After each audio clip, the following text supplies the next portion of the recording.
Hey guys, tonight we are travelling back to a time and place where survival itself was the greatest of all sagas. Imagine standing on a wind-scoured hill, the sky above you a bruised sheet of grey, and the air so cold it feels like a physical weight against your skin. You see, we're not just visiting medieval Scotland, we're about to endure one of its winters. This isn't the romantic tartan-clad vision from a shortbread tin. This is a world of biting hunger, suffocating darkness, and a cold so profound it settles deep in your bones and stays there for months. Honestly, with your current gear, probably a cosy hoodie and some sweatpants, you probably wouldn't survive the first week. So, before you get comfortable, take a moment to like the video and subscribe, but only if you genuinely enjoy what I do here. And as always, I love seeing where you're all tuning in from, so drop your location and local time in the comments below. Now, dim the lights, maybe turn on a fan for that soft background hum, and let's ease into tonight's journey together. The first thing you notice is the light. It's not just fading, it's failing. The sun, which has been a reluctant visitor for weeks, now barely musters the strength to climb above the distant slate-coloured hills before beginning its retreat. It's late afternoon, but the quality of the light feels like a deep and final twilight. The vibrant greens and purples of the heather have surrendered to a monotonous palette of rust and dun. The world is being bleached of its colour, drained of its warmth, all in preparation for the long sleep. You stand on a rough track, little more than a pair of ruts carved into the peat, and pull your thin cloak tighter. It's a useless gesture. A new kind of wind is making its presence known. This isn't the playful breeze of summer or the blustery gust of early autumn. This is a wind with teeth. It finds every gap in your clothing, every exposed inch of skin, and it bites with a chilling malice. It carries the scent of damp earth, of rotting leaves, and something else. The clean, sharp, sterile smell of ice. You've been walking for hours, following the line of a shallow, fast-moving stream. A burn, they call it here. The landscape is vast, empty, and intimidating.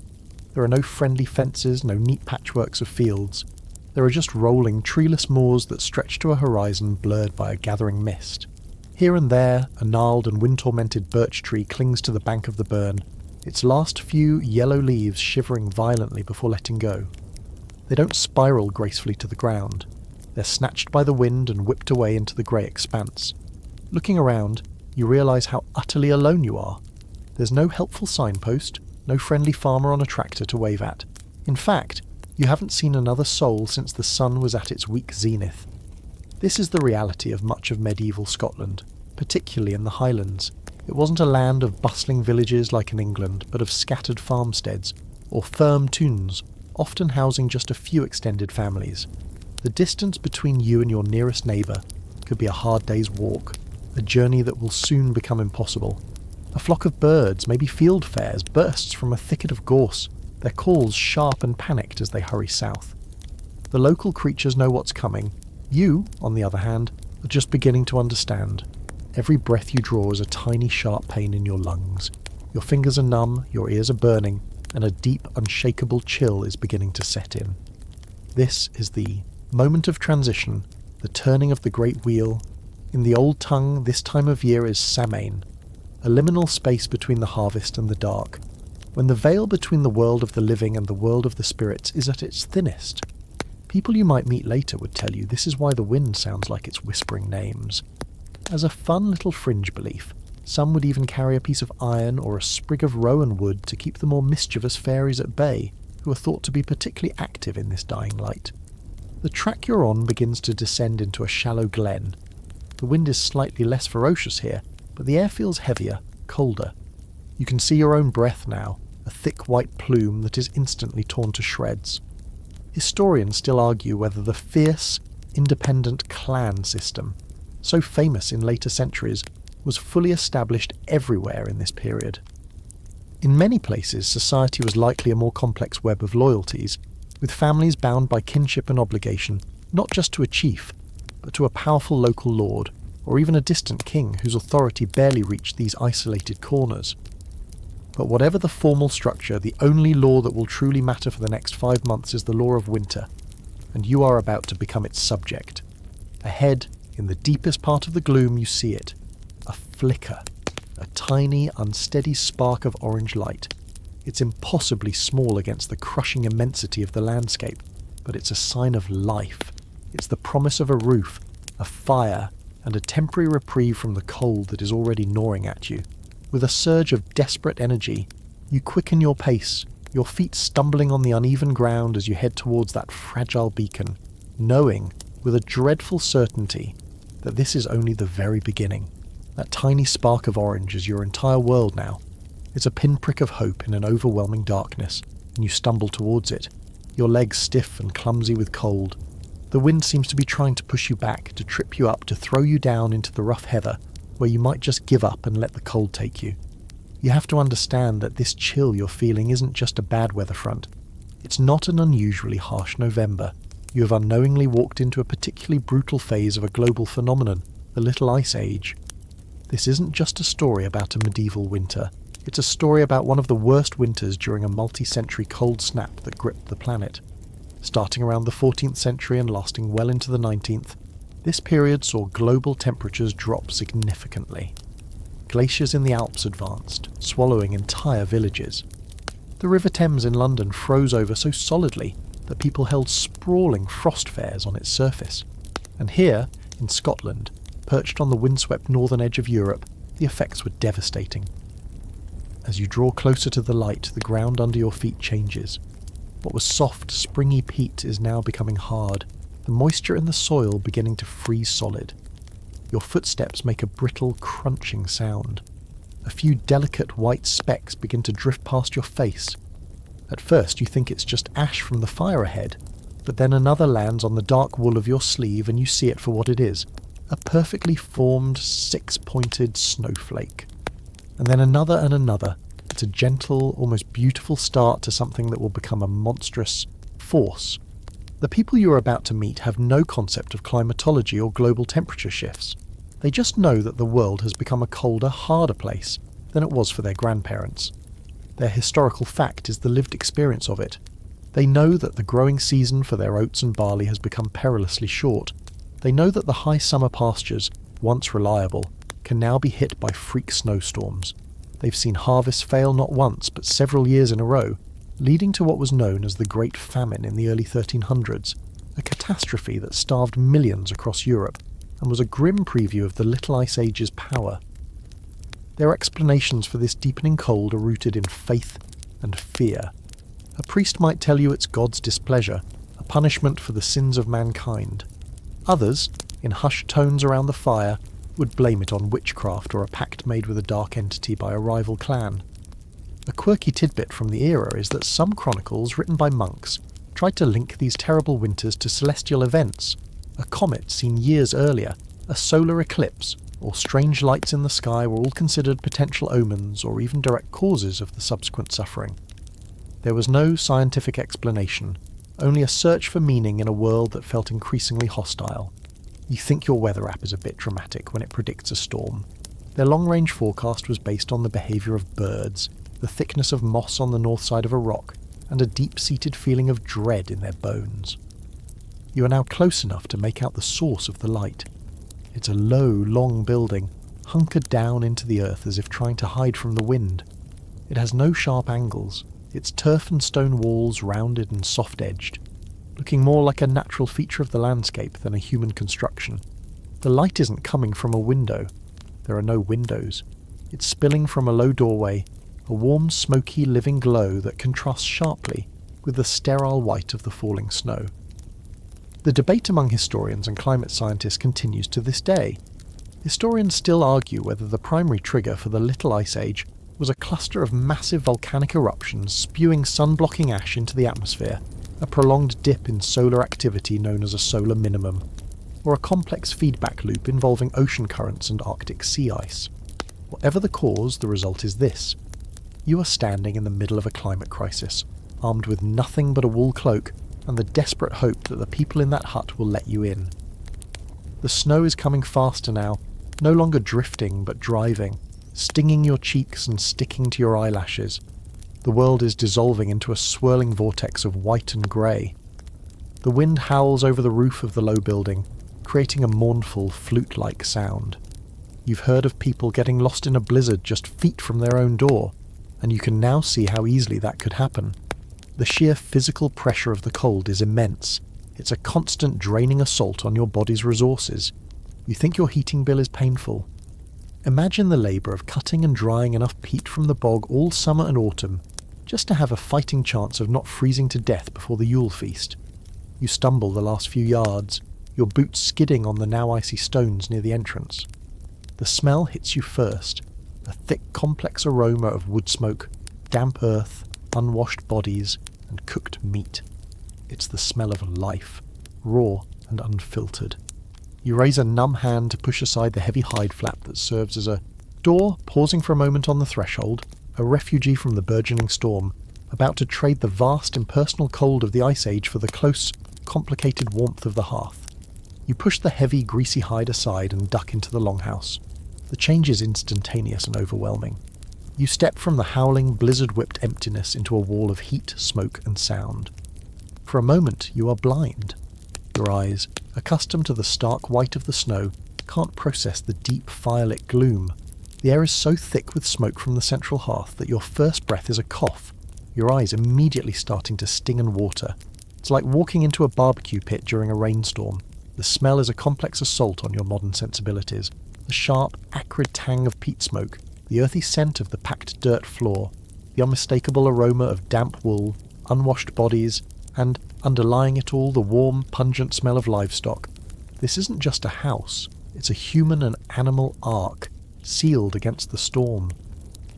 As your eyes adjust, the scene resolves itself into a living tableau worthy of an old master's painting. The space is a single, long room, with a low roof supported by thick, smoke-blackened timbers. The walls are not smooth, but rough and uneven, a testament to their construction. This is a classic wattle and daub building. Its skeleton is a lattice of woven hazel or willow branches, the wattle, which is then slathered inside and out with a thick mixture of clay, mud, straw and animal dung, the daub. It's a surprisingly effective insulator, but it's not exactly airtight, and you can feel a faint ghostly draft snaking around your ankles. You see movement in the flickering orange light. A woman near the central fire looks up from the pot she's stirring, her expression wary. An old man, his face a roadmap of wrinkles, stops his work mending a leather strap and squints at you. A cluster of children, silent and wide-eyed, peer at you from a shadowy corner. Your arrival has frozen the room. The low murmur of conversation has ceased. All eyes are on you, the stranger who has literally blown in with the storm. There's a tense moment where your fate hangs in the balance. You're an unknown, a potential threat, another mouth to feed in a season where every mouthful is precious. But the law of hospitality in these isolated communities is a sacred and practical thing.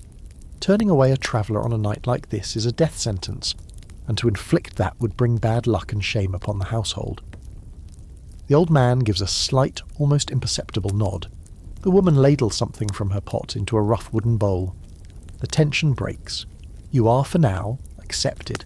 It's only then that you become fully aware of your other roommates.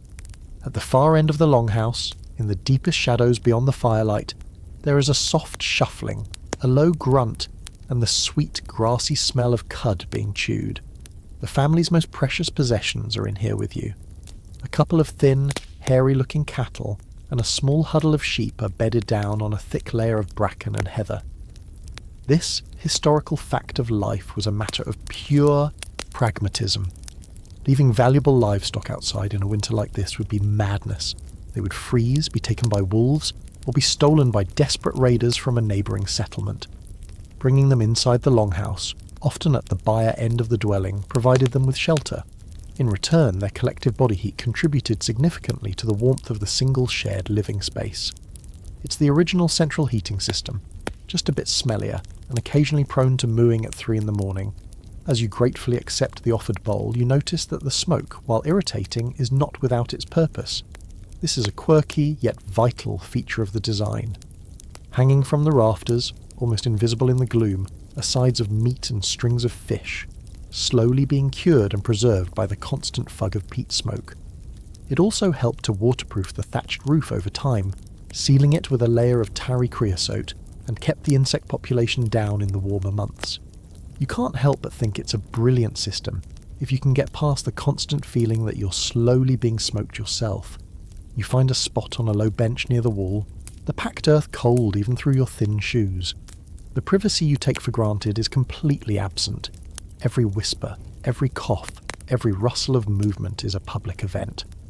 Historians still argue whether living in such close enforced proximity, sharing breath, warmth, and sleeping space with family and farm animals, created an incredibly tight-knit, psychologically resilient communal unit, or if it was a breeding ground for relentless stress, simmering resentments, and bitter conflicts that would only erupt once the spring thaw allowed for escape.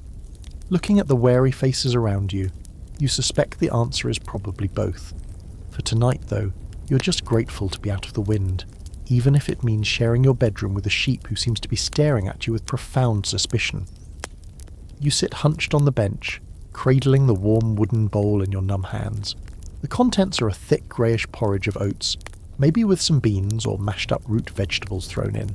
It's bland, but it's hot, and the warmth radiates through the wood into your palms, a small miracle of thermal transfer that feels more comforting than a roaring fire. Your focus, and the focus of everyone in the Longhouse, is drawn to the centre of the room. Here, in a shallow, clay-lined pit, burns the hearth. This isn't the grand, stone-carved fireplace of a castle. This is a simple, functional fire that is the absolute, non-negotiable heart of this entire world. It is your sun and your moon now that the real ones have abandoned you. It provides all the heat, all the light, and the means to cook every meal. To let it go out is not just an inconvenience, it is a catastrophe. Maintaining this flame is a constant, laborious chore. You watch as the woman who gave you the food gets up and carefully places another block of peat onto the embers. It's a dense, dark brown brick cut from a bog during the summer months and then stacked and dried for weeks. This is the primary fuel for many in the Highlands and Islands. Wood was often scarce in these deforested landscapes, so peat, or turf as it was called, was the essential resource. It burns with a slow, smouldering heat and produces that signature, acrid smoke that fills the room. Getting this fuel wasn't a simple trip to the store. The entire family, including the children, would spend long, back-breaking days in the summer, cutting the wet, heavy sods with a special spade called a tusker. Then it had to be transported, stacked in such a way that the wind could dry it, and finally brought home to be stored in a dry place.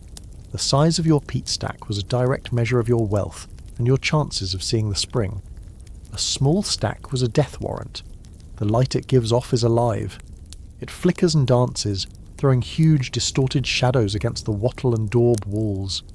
The faces of your companions seem to shift and change in the unsteady glow, one moment looking like stern, carved effigies, the next appearing soft and vulnerable.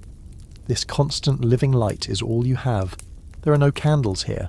Wax was a luxury reserved for the church and the very wealthy. The only other source of light might be a rushlight, a humble but ingenious invention. You see one resting on a ledge, a common rush reed, peeled carefully to leave a single supporting strip of green skin, then dipped repeatedly in any available animal fat or grease. When lit, it would burn for maybe 15 to 30 minutes with a feeble, smoky, and distinctly smelly flame. A quirky tidbit is the existence of rushlight holders, simple iron clips on a stand, which are now prized as folk art. For the family here, it was just a piece of essential tech, allowing someone to move a tiny pool of light away from the main hearth, to mend a tool or tend to a child in the darkness. This central hearth is also a major health hazard. Look up. There is no chimney. A small hole in the thatched roof, often directly above the fire, is the only exit for the smoke. On a calm night it works, after a fashion. A column of smoke rises more or less straight up. But on a night like this, with the blizzard howling outside, the wind is a malevolent force. It presses down on the smoke hole, forcing the thick, choking clouds back down into the living space. The air quality is, to put it mildly, appalling. Modern studies of similar environments show dangerously high levels of carbon monoxide and particulates. This historical fact is evidenced in skeletal remains from the period, which often show signs of chronic respiratory diseases. The constant winter cough you hear from the old man isn't just a cold, it's a symptom of a lifetime spent breathing in this toxic soup. You find yourself instinctively ducking your head lower, trying to find a pocket of clearer air closer to the floor. As the fire settles, a man takes a long hollowed-out elder branch and, putting one end to his lips, blows a steady stream of air into the base of the embers, coaxing them back to a brighter glow. It's a human bellows, simple and effective. The effort of keeping this fire alive dictates the rhythm of the day, or what passes for a day in this endless night. Someone must always be awake, or at least conscious enough to feed the beast. The responsibility would be shared, with shifts taken through the long hours of darkness.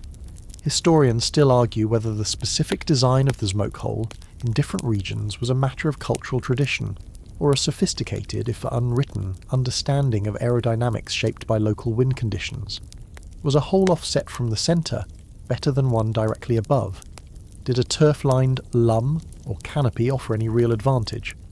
For you, sitting in the thick of it, the debate seems academic. All you know is that this fire is a demanding, life-giving tyrant. It is your shield against the ice-toothed monster clawing at the walls, but it demands its tribute of fuel, effort, and the very air you breathe. Now that the immediate life-threatening chill has subsided, you become aware of a more personal discomfort. You are damp, not just your cloak, which is soaked from the snow, but everything. A deep, penetrating dampness seems to have settled into your very clothes, making them feel heavy and cold against your skin. You look down at your own attire, and then at the clothes of the family around the fire. Everyone is dressed in shades of brown, grey and faded green, the colours of the landscape itself. Your wardrobe here is almost exclusively wool, the material of choice. A historical fact for rich and poor alike in Northern Europe was wool. But this is not the soft, fine merino wool of your favourite sweater. This is a coarse, rough, and incredibly greasy material. The sheep you share the Longhouse with are not the fluffy white creatures of a petting zoo. They are a hardier, scrawnier breed, with a fleece that is thick, shaggy, and loaded with lanolin, the natural grease produced by sheep. This lanolin was the secret to survival. While it made the wool feel oily and a bit smelly, it also made it highly water-resistant.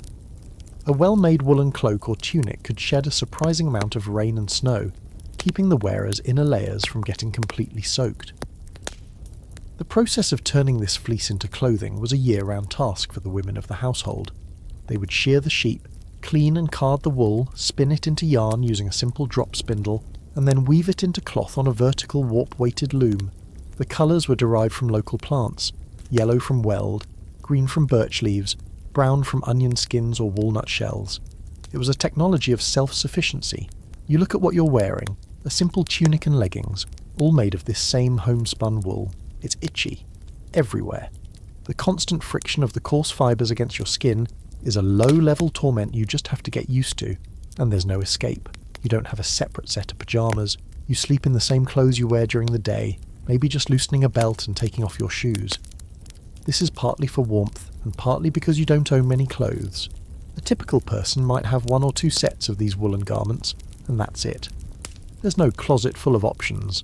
Laundry, as you know it, doesn't exist. Clothes might be occasionally beaten against a rock in a stream during the summer, but in winter that's impossible. The best you can do is hang a garment near the fire to dry out and hope the smoke kills some of the bacteria and lice. That's right, lice and fleas. They are a constant, unwelcome companion, thriving in the seams of your perpetually worn, greasy woolen clothes. You see the woman next to you casually scratch her arm, a gesture so common it goes unnoticed. A quirky and rather unpleasant tidbit is that delousing was a social activity. Families would sit by the fire and groom each other, picking the parasites from hair and clothing. It was a practical necessity, a form of intimacy born from a shared misery. It sounds revolting to you, but here it's just another part of the daily routine, as normal as eating or sleeping. Underneath the wool tunic you might have a linen shirt or shift if you were moderately well off. Linen, made from the flax plant, was softer and more comfortable against the skin, but it lacked wool's insulating properties and was laborious to produce. For many of the poorer folk it was wool on bare skin, day in, day out.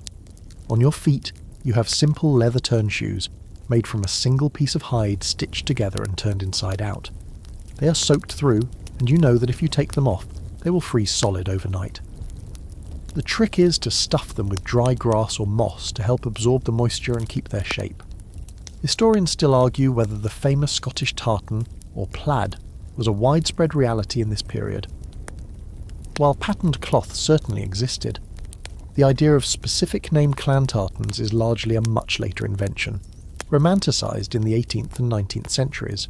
In your time, a weaver might create a pattern they liked using the available dyes. A district check perhaps, but you wouldn't identify a man's family allegiance by the specific squares on his cloak. He's just a guy from the glen who happens to be wearing a stripy blanket. The dampness is the real enemy. Because the Longhouse is so full of breathing bodies, human and animal, and a steaming cooking pot, the air inside is humid.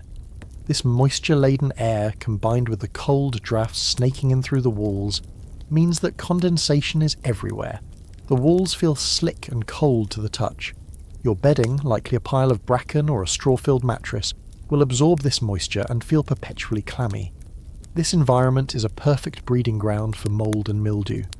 The constant dampness combined with the cold leaches the heat from your body relentlessly. It contributes to aches and pains, what they would call the rheums, and makes you feel colder than the actual air temperature would suggest. You huddle closer to the fire, but it's a futile effort. The front of your body roasts while your back, just inches away, feels like a block of ice. This is your uniform for the next 5 months. A damp, itchy, greasy, louse-infested cocoon of wool, your only and imperfect shield against the brutal Scottish winter. The simple porridge you finished was a welcome, if unexciting, start. But now, as the hide flap over the door rattles under the assault of the wind, the woman once again turns her attention to the main pot over the fire. It's time for the evening meal, the one substantial meal of the day. You watch, your stomach rumbling with a mixture of hunger and trepidation, as she pulls a chunk of dark, stringy-looking meat from a barrel in the corner and adds it to the pot. Welcome to the medieval Scottish winter diet, an exercise in monotony, preservation, and making do. Your pantry, if you can call it that, is a collection of barrels, sacks, and hanging meats, stored in the smoky gloom of the Longhouse. There are no fresh vegetables, there is no fresh fruit. The harvest is a distant memory, and the ground outside is frozen solid. Everything you will eat for the next several months was harvested, hunted, or slaughtered back in the autumn. And the primary weapon against decay, the single most important ingredient in your larder, is salt. The meat. The woman is cooking has been heavily salted or brined in a cask for weeks. The fish you see hanging from the rafters have been salted and air-dried until they are as hard as boards. This historical fact of preservation was a matter of life and death. Without effective methods to stop food from rotting, a community would starve before the winter was half over. Salt was so crucial that access to it, either from coastal salt pans where seawater was evaporated or through expensive trade, was of immense strategic importance. The result of all this preservation is a diet that is overwhelmingly, relentlessly salty. The meat, likely mutton or beef from a cow that was too old or weak to survive the winter, has to be soaked for hours to draw out the worst of the salt before it's even remotely edible. Even then, it's tough and has a sharp, tangy flavour that masks any of the meat's original taste. The fish, often herring or cod, is similarly harsh. You'd need to hammer it to break off pieces and then stew it for a long time to make it soft enough to chew. Alongside the salted protein, your main source of calories comes from grains.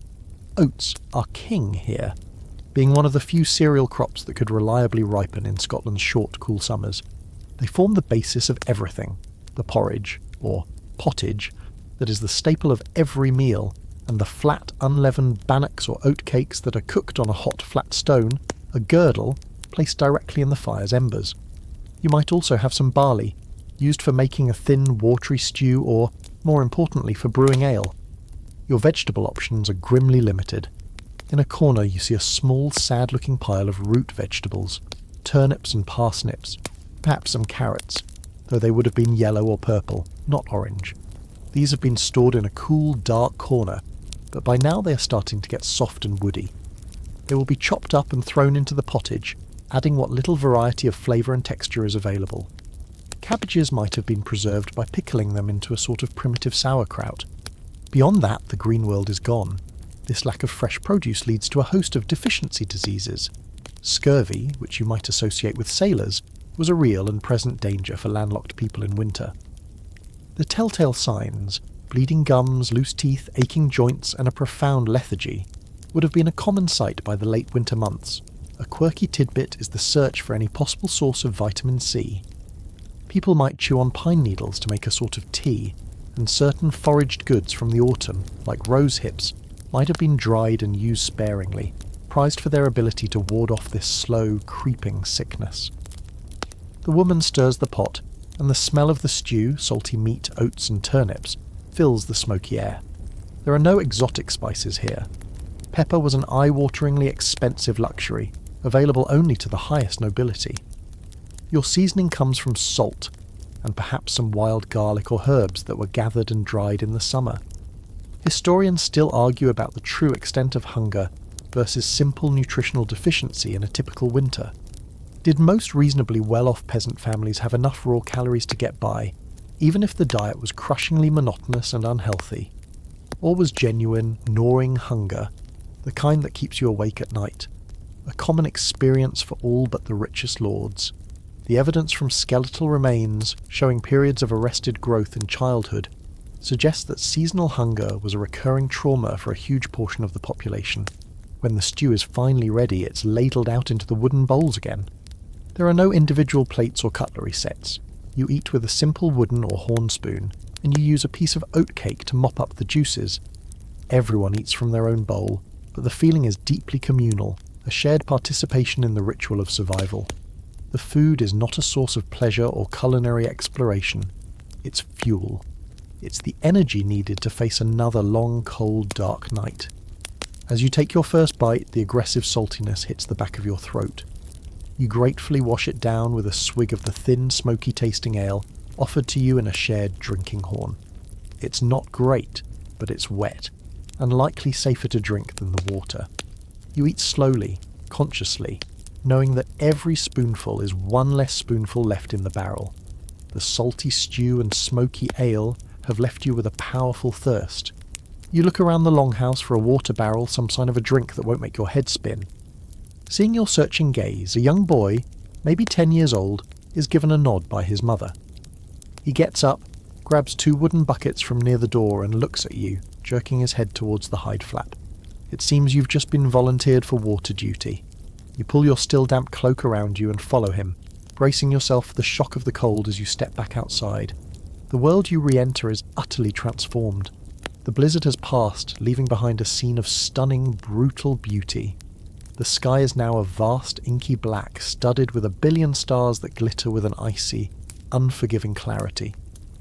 There is no moon, but the starlight reflecting off the pristine, newly fallen snow casts a faint, ethereal glow over everything. The wind has died down to a low whisper, but the cold has intensified. The air is perfectly still and so frigid it feels sharp, like tiny needles against your exposed skin. Every breath you take is a physical shock, a sharp pain in your chest. The temperature has plummeted. It's no longer just freezing, it's a deep, hard, geological cold. The boy strides purposefully through the knee-deep snow, his movements practiced and sure. You struggle to follow in his footsteps, the snow cold and powdery, squeaking with every step. A sound that only happens in extreme cold. Your destination is the burn, the stream you followed earlier today. It's not far, maybe 100 yards from the Longhouse, but the short journey feels like a polar expedition. You're heading downhill and the footing is treacherous. The snow hides rocks and uneven ground, and you stumble more than once, earning a faintly scornful glance from your young guide. Access to a reliable source of fresh water was a non-negotiable factor in deciding where to build a settlement, a historical fact that dictated the placement of nearly every village and farmstead in the medieval world. But what is a life-giving convenience in summer becomes a daily, life-threatening challenge in winter. When you reach the bank of the stream, you see the problem. The fast-moving water you saw just hours ago is gone. The burn is now a solid ribbon of white ice, its surface textured with frozen ripples and mounds of snow. The silence is profound, the gurgle and rush of the water completely silenced, frozen in time. The boy sets down his buckets and pulls a small, heavy-headed axe from his belt. He shuffles carefully onto the surface of the ice, his leather-soled shoes offering little grip. and finds a spot where the ice seems thinner. Then he begins to chop. The sound of the axe striking the ice is unnervingly loud in the stillness, a series of sharp, percussive cracks that echo off the opposite side of the glen. It's hard work. He has to strike the same spot over and over, sending shards of ice skittering across the surface. This is a daily ritual. Every drop of water for drinking, for cooking the endless pottage, for giving to the animals inside has to be won from the frozen world with an axe. A quirky tidbit from a slightly later period, but relevant to the mindset, comes from the Icelandic sagas, which are filled with tales of ghosts and draugr haunting the frozen rivers and waterholes. Going for water after dark was considered an act that tempted fate, a journey into a spirit-haunted landscape. The boy here may not have those exact stories, but the feeling of being in a dangerous liminal space is palpable. You stand on the bank, a silent observer, feeling utterly useless. You realise the inherent dangers of this simple task. What if the axe slips? What if the ice, which seems so solid, has a weak spot and you plunge a leg into the lethally cold water beneath? Getting soaked in this temperature, even if you're only a minute from the fire, could be a death sentence. Hypothermia would be swift and merciless. Historians still argue about how communities managed their water sources in deep winter. Did they try to keep a single hole open continuously, or was it easier to chop a new one each day? Was there a communal responsibility for this task, or did each household fend for itself? In a larger settlement, a well might provide an alternative, but even wells could freeze over, requiring someone to be lowered down to break the ice from the surface of the water deep in the earth. For this small firm tune, the frozen burn is the only option. After several minutes of determined chopping, the boy finally breaks through. Dark, impossibly black water wells up into the hole. He works quickly now, dunking the buckets one by one into the frigid water, the wood groaning in protest at the thermal shock. The filled buckets are immensely heavy. He hands one to you and you nearly drop it, the weight far more than you expected. The simple act of carrying it back up the slight incline to the Longhouse is a gruelling struggle. Water sloshes over the rim, instantly freezing onto your leggings and the side of the bucket. Your hands, already numb, scream in agony as the cold from the wet wood seeps into them. By the time you stumble back inside, gasping for breath, you have a new and profound respect for a simple drink of water. It is not a convenience, it is a hard-won prize, retrieved daily from the jaws of the frozen world. You place the heavy bucket of water on the packed earth floor with a grunt of relief, your hands aching and stiff. The hide flap falls shut behind you, and once again you are sealed inside the Longhouse. The transition is just as jarring as it was the first time. You are back in the world of smoke, shadows, and oppressive closeness. But now you understand that this smoky box is a sanctuary, a fragile bubble of life carved out of the vast frozen emptiness outside. The fire has been fed again, and it crackles merrily, a stark contrast to the profound silence of the snow-covered glen. The family pays you and the boy little mind. The return of water is an expected, routine event. The evening is settling in, and in a medieval Scottish winter, the evening's not a few hours between work and sleep. It is a vast, yawning ocean of darkness that must be navigated. The sun, on the rare occasions it appeared, would have set around 4 in the afternoon. It won't rise again until after 8 in the morning. That's more than 16 hours of absolute total darkness. Your entire perception of time would have to change. You wouldn't think in hours and minutes, but in broader, more elemental phases. The brief period of grey daylight, the long, slow descent into night, the deep blackness of the smut hours, and the agonizingly slow crawl towards dawn. The feeble light from the central hearth and the occasional stinky rushlight does not conquer this darkness. It merely pushes it back a few feet, creating a small, flickering island of visibility in a sea of impenetrable black. The corners of the Longhouse, the sleeping areas, the byre where the animals shift and sigh, all are lost in shadow. This environment heights all your other senses.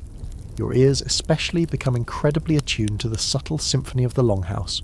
You hear the rhythmic bubbling of the pot, the soft hiss of melting snow dripping from your cloak near the fire, the whisper of the old man's breath as he dozes, the almost inaudible scratching of a mouse in the thatch. From the far end of the room comes the soft rhythmic grinding of the cattle chewing their cud, a strangely comforting metronomic sound. Every noise has a meaning. A sudden stop in the rhythm of chewing might mean an animal is unwell. A skittering sound in the rafters could be a rat, a dangerous pest that could get into the precious grain stores. A sudden gust of wind pressing against the outer wall sounds like a giant unseen creature leaning against your home. This is a world perceived through sound and smell as much as sight. What do you do for 16 hours in the dark? You can't exactly scroll through your phone or binge watch a series. The options are limited and dictated by the available light. Close to the fire, where visibility is best, tasks that require some light can be done. The women might be mending clothes, their needles flashing in the firelight. A man might be carefully sharpening a knife, carving a new handle for a tool, or weaving a rope from heather stems. This historical fact is that winter, for all its hardships, was a crucial time for manufacturing and repair. It was the season for all the indoor jobs that were neglected during the frantic activity of the planting and harvesting seasons. Your tools, your clothes, your fishing nets, everything had to be ready for the moment the world thawed. For the children, and indeed for everyone, boredom is a real and present enemy. A quirky tidbit from the period is the evidence of simple games found by archaeologists. A board for 9 men's Morris might be scratched into a flat stone. Dice, carved from bone or antler, could be used for games of chance. Children might have simple, carved wooden animals to play with. But the primary form of entertainment, the thing that would fill the endless hours, was storytelling. The old man, now awake, might clear his throat and begin a story that everyone has heard 100 times, but listens to with rapt attention. It could be a local legend, a piece of scandalous gossip about a neighbouring family, or a grand, epic tale. This was the era of the oral tradition. The great sagas, poems, and histories of the people were not in books. They were held in the collective memory of the community, passed down from one generation to the next around the winter fire. These stories were more than just entertainment. They were a school, a history lesson, and a moral compass, all in one. They taught the children about their ancestors, about the great deeds of heroes, the cunning of tricksters, and the dire consequences of folly and greed. They reinforced the social codes of loyalty, bravery, and hospitality. Historians still argue about the literacy rates in rural medieval Scotland. While the clergy and high nobility could read and write Latin or French, it's almost certain that no one in this longhouse can read a single word. Their library is the old man's memory. His voice, rising and falling in the firelight, weaves a world of magic, monsters, and clan battles that is more real and immediate than the frozen landscape outside. In this suffocating darkness, your imagination is your only escape. You close your eyes and listen, and for a little while the flickering shadows on the wall become the heroes and villains of the tale, and the howling of the wind becomes the cry of a mythical beast. The night is long, but for now the story holds it at bay. As the old man's story winds down, his voice growing raspy, another sound begins to punctuate the quiet rhythm of the longhouse. It's a cough. Not a simple clearing of the throat, but a deep, racking, wet cough coming from a shadowy corner where a pile of hides and bracken serves as a bed. A young woman, who you hadn't paid much attention to before, is curled up in a tight ball, shivering despite being so close to the fire. Her mother goes to her, placing a hand on her forehead and murmuring soothing words. The girl's breathing is shallow and rapid. You're about to witness another of winter's brutal realities, the creeping onslaught of sickness. The conditions inside this longhouse are a perfect storm for the spread of disease. A large group of people are crowded together in a small, poorly ventilated space, sharing the same air, the same utensils, and the same cramped sleeping quarters. Add to this the chronic malnutrition from the monotonous, vitamin-poor diet, and the constant physiological stress of the cold. The result is a population with severely compromised immune systems. This historical fact is that winter was the season of mortality. Parish records from later, better documented periods show a stark spike in deaths during the winter months, not just from accidents or freezing, but from sickness. What might be a common cold for you could easily escalate into a deadly case of pneumonia for someone in this longhouse. Influenza, bronchitis, whooping cough, these respiratory illnesses would sweep through a community with terrifying speed and efficiency. You watch as the mother tries to comfort the sick girl. Her medicine cabinet consists of folk remedies passed down through generations. She might brew a tea from dried yarrow or coltsfoot, herbs gathered in the summer and believed to soothe a cough. She might make a poultice of mashed up onions and place it on the girl's chest, hoping the pungent fumes will clear her lungs. The smoke-filled air, which you've come to tolerate, is a constant irritant to already inflamed bronchial passages. The old man's chronic winter cough is a testament to a lifetime of this, but for the young and the old, whose bodies are less resilient, it could be a fatal environment. The concept of germ theory is centuries away.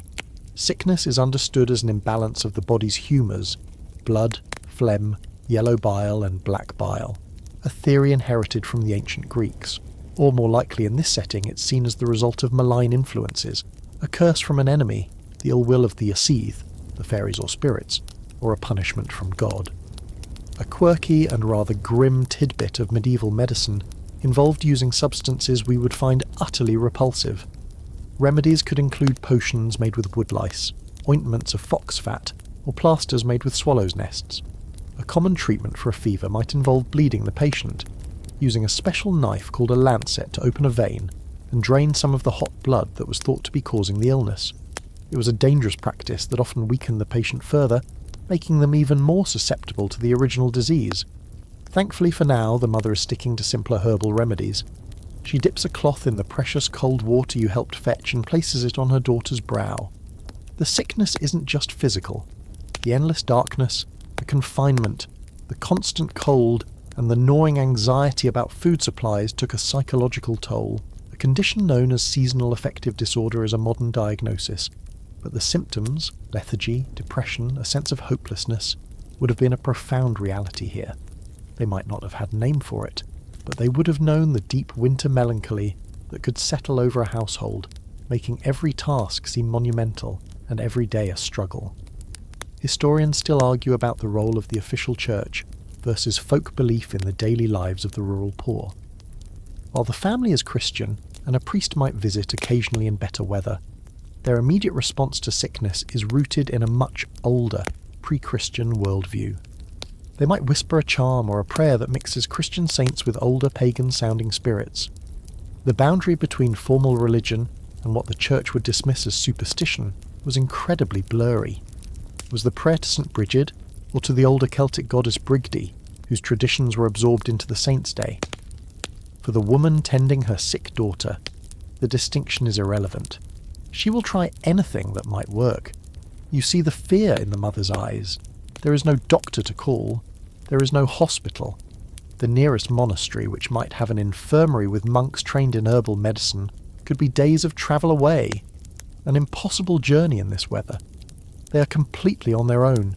The entire family's fate is tied to the strength of the sick girl's constitution and the efficacy of these ancient remedies. Every cough from the corner sends a fresh wave of anxiety through the Longhouse. It's a stark reminder that the greatest threat isn't always the dramatic howling storm outside the walls. Sometimes, the deadliest enemy is the one you can't see, the one that grows in the warmth and darkness right beside the fire. A few days pass, or maybe it's a week. It's hard to tell. Time has lost its sharp edges, smearing into a monotonous cycle of darkness, fire tending, and the quiet tension of waiting. The young woman with the cough is no better, her breathing a constant ragged counterpoint to the life of the Longhouse. You find yourself developing a powerful, almost desperate case of cabin fever. You feel an overwhelming urge to just go outside to walk, to see a horizon that isn't the smoke-blackened wall 4 feet from your face. One morning, during the brief grey window of daylight, you decide to act on it. Pushing aside the hide flap, you intend to just take a short walk, to breathe air that hasn't been filtered through peat smoke and recycled by 10 people and their cow. You step outside and the plan immediately dies. The world is gone. It has been replaced by an endless, undulating ocean of white. While you are huddled inside, the sky has relentlessly dumped its cargo. The snow is no longer knee-deep, it's waist-deep in places, piled into massive drifts by the wind that are taller than you are. The gentle, rolling landscape you walk through has been completely reshaped, its features smoothed over and erased under a thick, soft blanket of white. The Longhouse itself is half buried, with snow swept up against the turf walls nearly to the low-hanging eaves of the roof. A narrow trench, dug this morning by the men of the house, leads from the door to a small cleared area, but beyond that lies an impassable wilderness. You are snowbound. This is not an inconvenience that cancels school for a day. This is total and absolute isolation. The track you followed to get here has vanished. The frozen burn is buried under 6 feet of snow. Your world has shrunk to the size of this building and the few square yards of cleared space around it. This enforced confinement was a fundamental historical fact of winter life in the Highlands. For weeks, sometimes months on end, a settlement could be completely cut off from the outside world. There would be no travel, no trade, no news. The nearest neighbours, who were a hard day's walk away in autumn, might as well be on the moon. You're on an island in a sea of snow, and you have no idea when the tide will go out. The men of the house are working to clear a path, not for escape, but for survival. They're digging a narrow canyon through the snow towards the peat stack. Their shovels are simple wooden affairs, not the efficient metal tools you know. The work is slow and exhausting. The cold is still intense, and the sunlight reflecting off the snow is blindingly bright. They have to squint, their eyes watering from the glare. Snow blindness, a painful condition caused by the sun burning the corneas, was a real danger. A quirky tidbit is that the Inuit of North America famously invented slit goggles of wood or bone to prevent this, but here the men just have to rely on pulling their hoods low and powering through. Their goal is the fuel pile. Without a path to the peat, the fire dies, and if the fire dies, everyone dies. It is that simple. This imprisonment had profound social and psychological effects. Any simmering tensions within the family are now magnified 100-fold. There is no escape from the person who irritates you, no way to get space after an argument. You are trapped, face to face, for the foreseeable future. The small dramas of the Longhouse become the only dramas in the world, but it also fostered an intense, powerful sense of interdependence.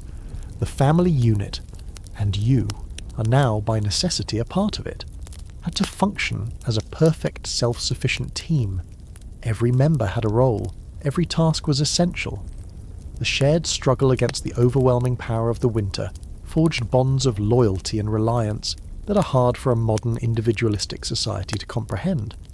Historians still argue about the extent of this isolation. Were there winter-specific technologies, like rudimentary snowshoes, that allowed for limited travel between settlements? Evidence for snowshoes in Scotland from this period is scant, but not non-existent. It's possible that in some areas, people could traverse the snow, perhaps following the high ridges where the wind scoured the ground bare. But for most communities, especially those in the glens and straths, the heavy snowfall meant a complete lockdown. This isolation also had legal and political consequences. The King's Law, administered by sheriffs and judges, effectively ceased to function in the winter. There would be no courts, no tax collection, no official presence. Power devolved to the most local level. The head of the family, the leader of the firm toon, the clan chief. Your little Longhouse has become its own sovereign nation with a population of 12, its foreign policy on hold until the spring thaw. You stand in the narrow snow-walled trench, the light unnaturally bright, the silence absolute. There are no birds, no rustling leaves, not even the whisper of wind. The world is holding its breath under the weight of the snow. You look at the immense, featureless white landscape stretching in every direction, and you feel a new kind of fear. It's not the fear of the cold or the darkness, but the fear of being erased, of being forgotten by a world that has moved on without you. You retreat back into the smoky familiarity of the Longhouse, the hide flap falling shut like the closing of a tomb. The prison of snow and ice is secure. You retreat from the blinding white world back into the familiar gloom of the Longhouse, shaking the powdery snow from your cloak. The air inside feels thick and warm by comparison, but the smells seem more intense today. The usual aromas of smoke, damp earth, and unwashed humanity are now powerfully underscored by a much more animal presence. The far end of the long room, the byre end, is more active than usual. The cattle are restless, shifting their weight and letting out low, mournful moans. The sheep are a nervous, bleating cluster. The prison of snow has not only trapped the humans, but has also cemented their cohabitation with their livestock in the most intimate way possible.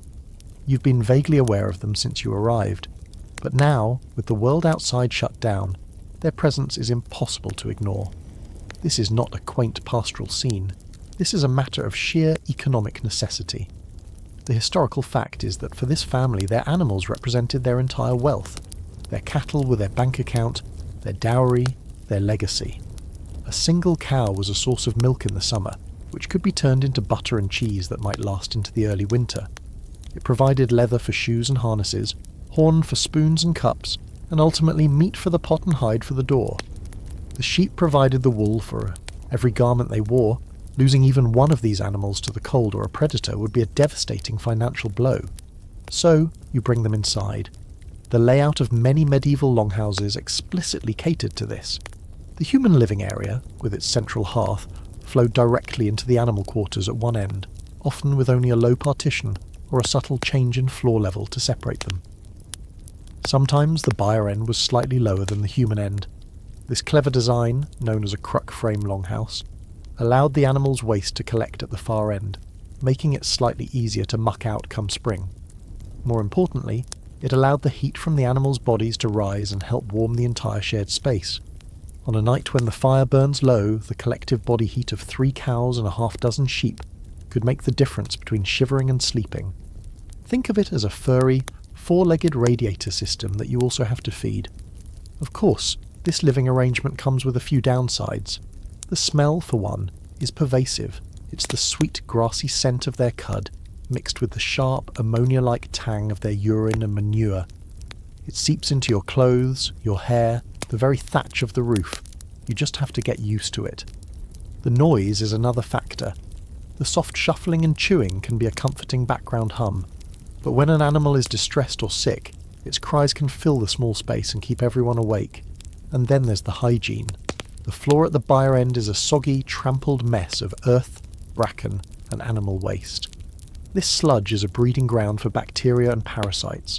A quirky and rather stomach-churning tidbit is that insects like flies, which you'd associate with summer, could sometimes continue to thrive in the warm, damp microclimate of the byre end, even in the depths of winter.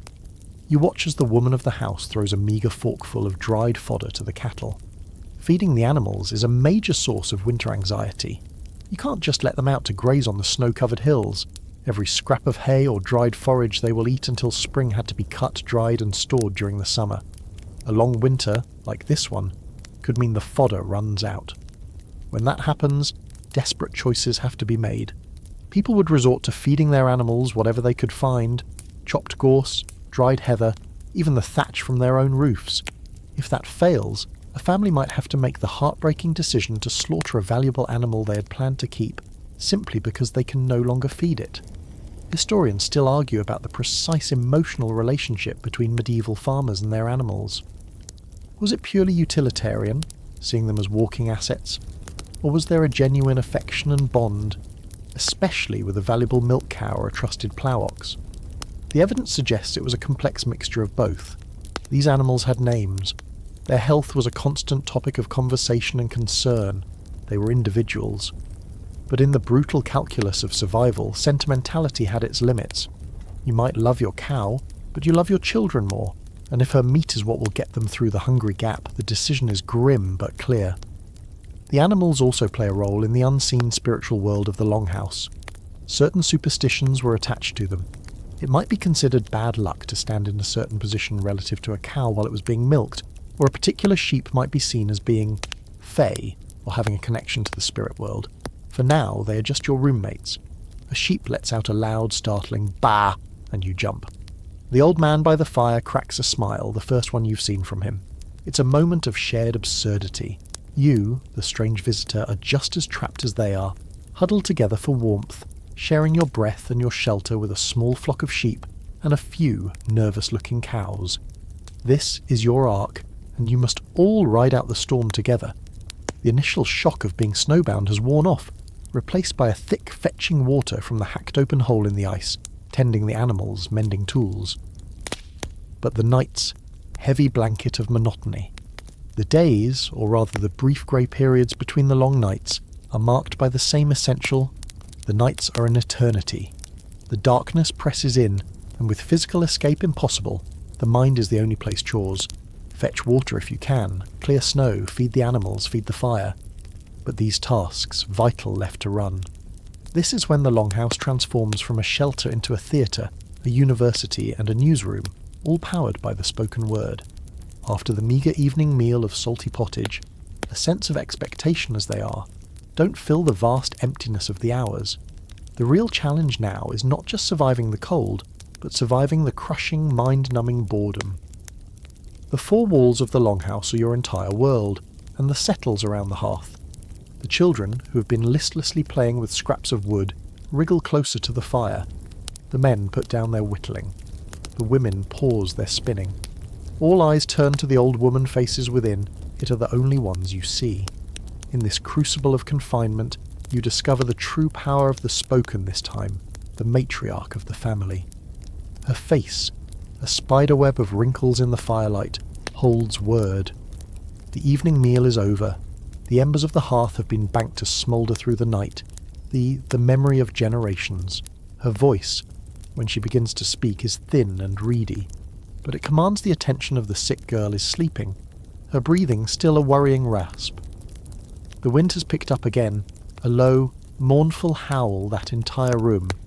She is the keeper of the stories. Tonight, she doesn't tell a grand epic of heroes and seems to seep through the turf walls. The darkness inside the Longhouse is almost total, broken only by the faint red battles. She tells a local tale, a story about a foolish farmer from the next glen over who was tricked by a glow of the peat embers. It's a perfect stage for stories. The old man, the family's designated Kelpie, a mythical water horse that lures travellers to a watery grave. The story's familiar to everyone here, but Keeper of Tales clears his throat. But tonight, it's not just a story. One of the younger men produces They listen as if for the first time. They murmur at the farmer's greed, gasp when the Kelpie reveals a small, simple harp, not the grand, gilded instrument of a king's court, but a functional tool for its true, monstrous form, and nod in satisfaction when the hero of the story, a clever girl from their own family making music. He plucks a few notes, the sound clear and haunting in the smoky air. What follows is a mix line, of course, outwits the beast. These stories are not just for entertainment. This historical fact is that of entertainment and ritual. He might sing a ballad about a local hero. A song of a tragic love affair between a folklore was a critical tool for teaching practical survival lessons.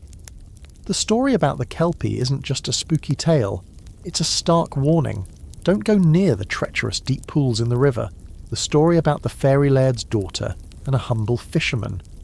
The tunes are simple, the melodies ancient and modal, full of melancholy. Who steals unattended babies is a way to ensure mothers never leave their infants alone.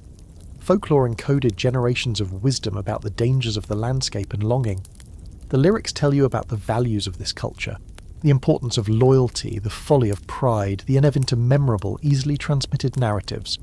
When her story ends, the mood shifts. The old man who told the battle, its ability of fate. This is how history was taught and remembered.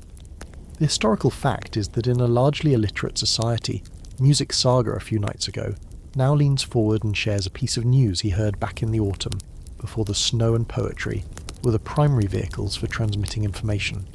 A catchy tune and a rhyming structure made complex genealogies. Historicals came. It's about a dispute between two powerful lords a few glens away. He recounts the supposed insults, the alliances' events, and legal precedents much easier to memorise. The great Cailleach epics, like the tales of Fionn Mac, the potential for a raid come spring. This is their equivalent of the evening news. It's a mix of Fat Cumhail and his warrior band, the Fianna, were preserved for centuries in this way, passed from one bard to the next, rumour and outright speculation, but it's vital information. Understanding the shifting power dynamics of the region could be long before they were ever written down. After a song or two, the storytelling begins. The old man might recount a part of the Tín Buachailge, the cattle raid of Cooley, an epic crucial for survival.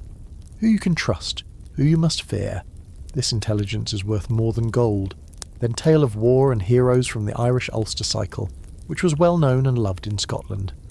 The children, one of the younger men, who has a good voice, is coaxed into singing a song. It's a long who have heard it all before, listen with wide eyes, mouthing the words. The story is interactive. People shout encouragement to sad ballad about a lover lost at sea. His voice fills the smoky room, pure and clear. There is no musical the hero hiss at the villain. It's a communal experience, a way of reaffirming who they are and wear accompaniment, just the percussive crackle of the fire and the soft sighs of the cattle. Music was woven into the fabric they come from. It's their version of a blockbuster movie, except the special effects are all in their heads, painted of daily life. There were work songs for rowing or for walking cloth, the laborious process of beating newly woven wool by the storyteller's words against the canvas of the firelit darkness. Then the mood might shift, to soften and shrink it. There were lullabies, drinking songs, and these beautiful, mournful ballads that seemed to capture the soul stories could turn to the supernatural, to the things that lurk in the winter darkness just outside the walls. They might tell tales of the land and its people. A quirky tidbit is the concept of the bard. In a high-status household, like the Bean Nii, the washerwoman at the ford, a grim fairy who is seen washing the bloody clothes of those that of a clan chief, the bard was a highly respected professional poet and musician, trained for years to memorise and recite the clan's entire history, genealogy, and greatest triumphs. In this humble longhouse, you are seeing the grassroots version of that, about to die. To see her as a death omen, or they might share gossip. A quirky tidbit of social ordinary people using song and story to preserve their own, more personal histories. Historians still argue about the true life was the winter Cailleach, pronounced Cailleach, an informal gathering in a house for music, stories and news. Since you're snowbound, your Cailleach is an internal affair, but the function is the same, age and origin of many of these famous Gaelic and Scots ballads. Were they ancient echoes of a pagan past, or were they largely composed in the medieval period, reflecting the specific concerns of a feudal Christian society? The truth is likely a blend. The woman of the house might share a piece of news she heard back in the autumn about a dispute over land in the next glen, and everyone will weigh in with their opinion. Who was in the right? What will the chief do about it come? You can hear it in the stories. A creature from pre-Christian myth might be defeated by a character who makes the sign of the cross. The old beliefs were not erased. They were woven into the new, creating a rich and complex tapestry of belief spring. This is how public opinion was formed and social norms were enforced. Your reputation was everything, and it was forged and debated in these firelit sessions. Historians still argue about the role of the professional storyteller or ozer. The fire is burning lower now, the shadows growing deeper. The shared experience has a powerful effect. It binds a chade in this period. In the courts of the great lords and clan chiefs, these were highly respected figures, repositories you all together. Listening to the stories, you're no longer just a stranger. You share the same fears, laugh at the same jokes, and feel a swell of pride at the triumphs of the family's ancestors. The isolation of the clan's history and genealogy. But how far did this tradition filter down to the level of a humble Firmtoon snowstorm has, paradoxically, created a moment of intense community? It's a defence mechanism against the psychological pressure like this one. Was your host, the old man, just a good amateur with a fine memory, or was he part of the confinement and the darkness? Boredom, fear and despair are held at bay by the shared act of creation, more formal system of oral tradition. The line was likely blurred. In a world with no other media, anyone with a good memory. The Longhouse is filled not just with smoke, but with the collective imagination of its inhabitants. For a few hours, the inner flair for the dramatic was a precious resource. The harp music, the epic tales, the ghost stories, grim reality of the endless winter is forgotten, replaced by a world of magic, music, and memory. You pull your itchy the gossip. It's all part of a complex strategy for mental survival. It pushes back the fear of the dark, wool cloak tighter, feeling a strange sense of belonging, a temporary citizen in this kingdom of the night. Word the sickness and the dwindling food pile. It binds the family together, reminding them of their shared history and their shared fate. It turns the long dead hours of the night into a time of connection and creativity. It's a testament to the resilience of the human spirit, the need to create meaning and beauty even in the most hostile of environments. You lean back against the rough wall, the hard edges of your fear softened by the melody of the harp. The Longhouse is no longer just a prison of snow, it's a theatre, a library and a concert hall. The stories of epic battles and heroic clan chiefs might seem like a distant romantic memory in the dead of winter, but the reality of conflict is never far away. While the snow has put a stop to large-scale warfare, no sane lord would try to move an army through waist-deep drifts and frozen passes. It doesn't end the violence. Instead, it changes its nature.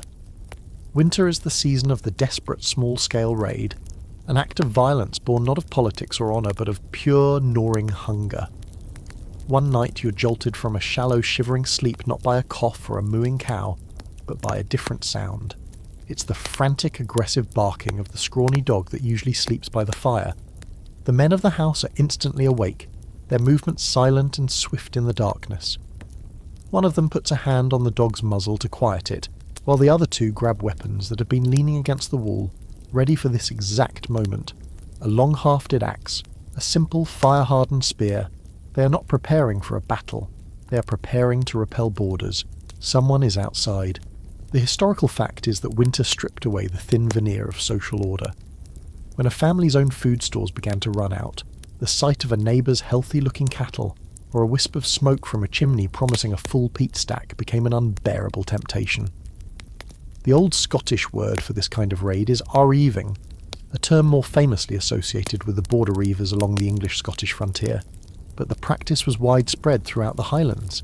It was a brutal, opportunistic form of warfare. A small band of men, their faces wrapped in wool against the biting cold, would travel under the cover of a stormy night, using the blizzard to mask their approach. Their goal was simple: get in, grab whatever they could, livestock, food, anything of value, and get out before a proper defence could be mounted. You hold your breath in the tense silence. The men don't light a rushlight. They are using the darkness as their ally, their eyes already accustomed to the gloom. You can hear faint, muffled sounds from outside now, the crunch of snow, a whispered command. The hide flap over the door is the weak point, and one of the men stands beside it, axe held ready. The fear in the Longhouse is thick enough to taste. The women have gathered the children into the tightest corner, trying to stifle their frightened whimpers. This is not a fight for land or glory.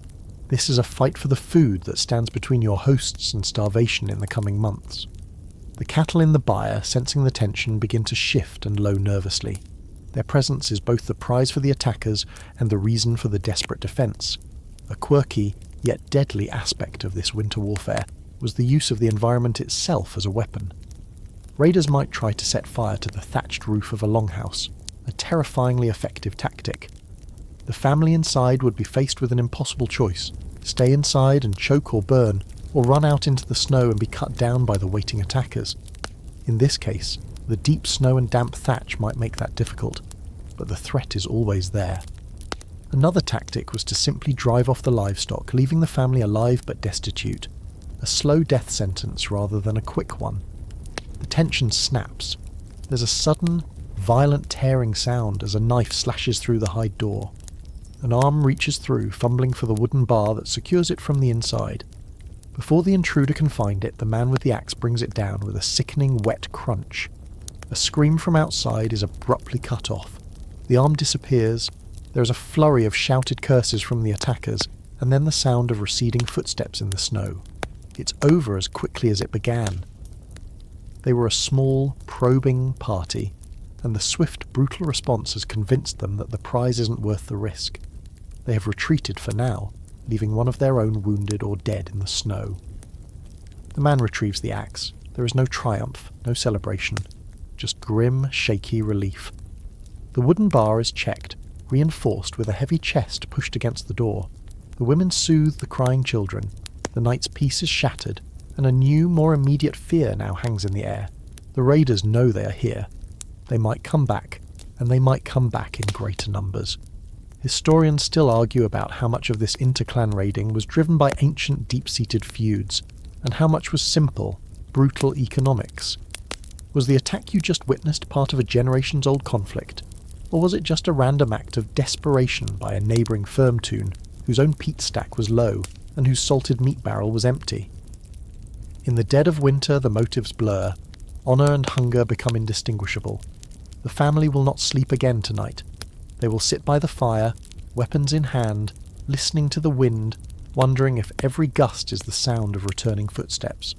The raid has brought the harsh reality of the outside world crashing into their isolated sanctuary.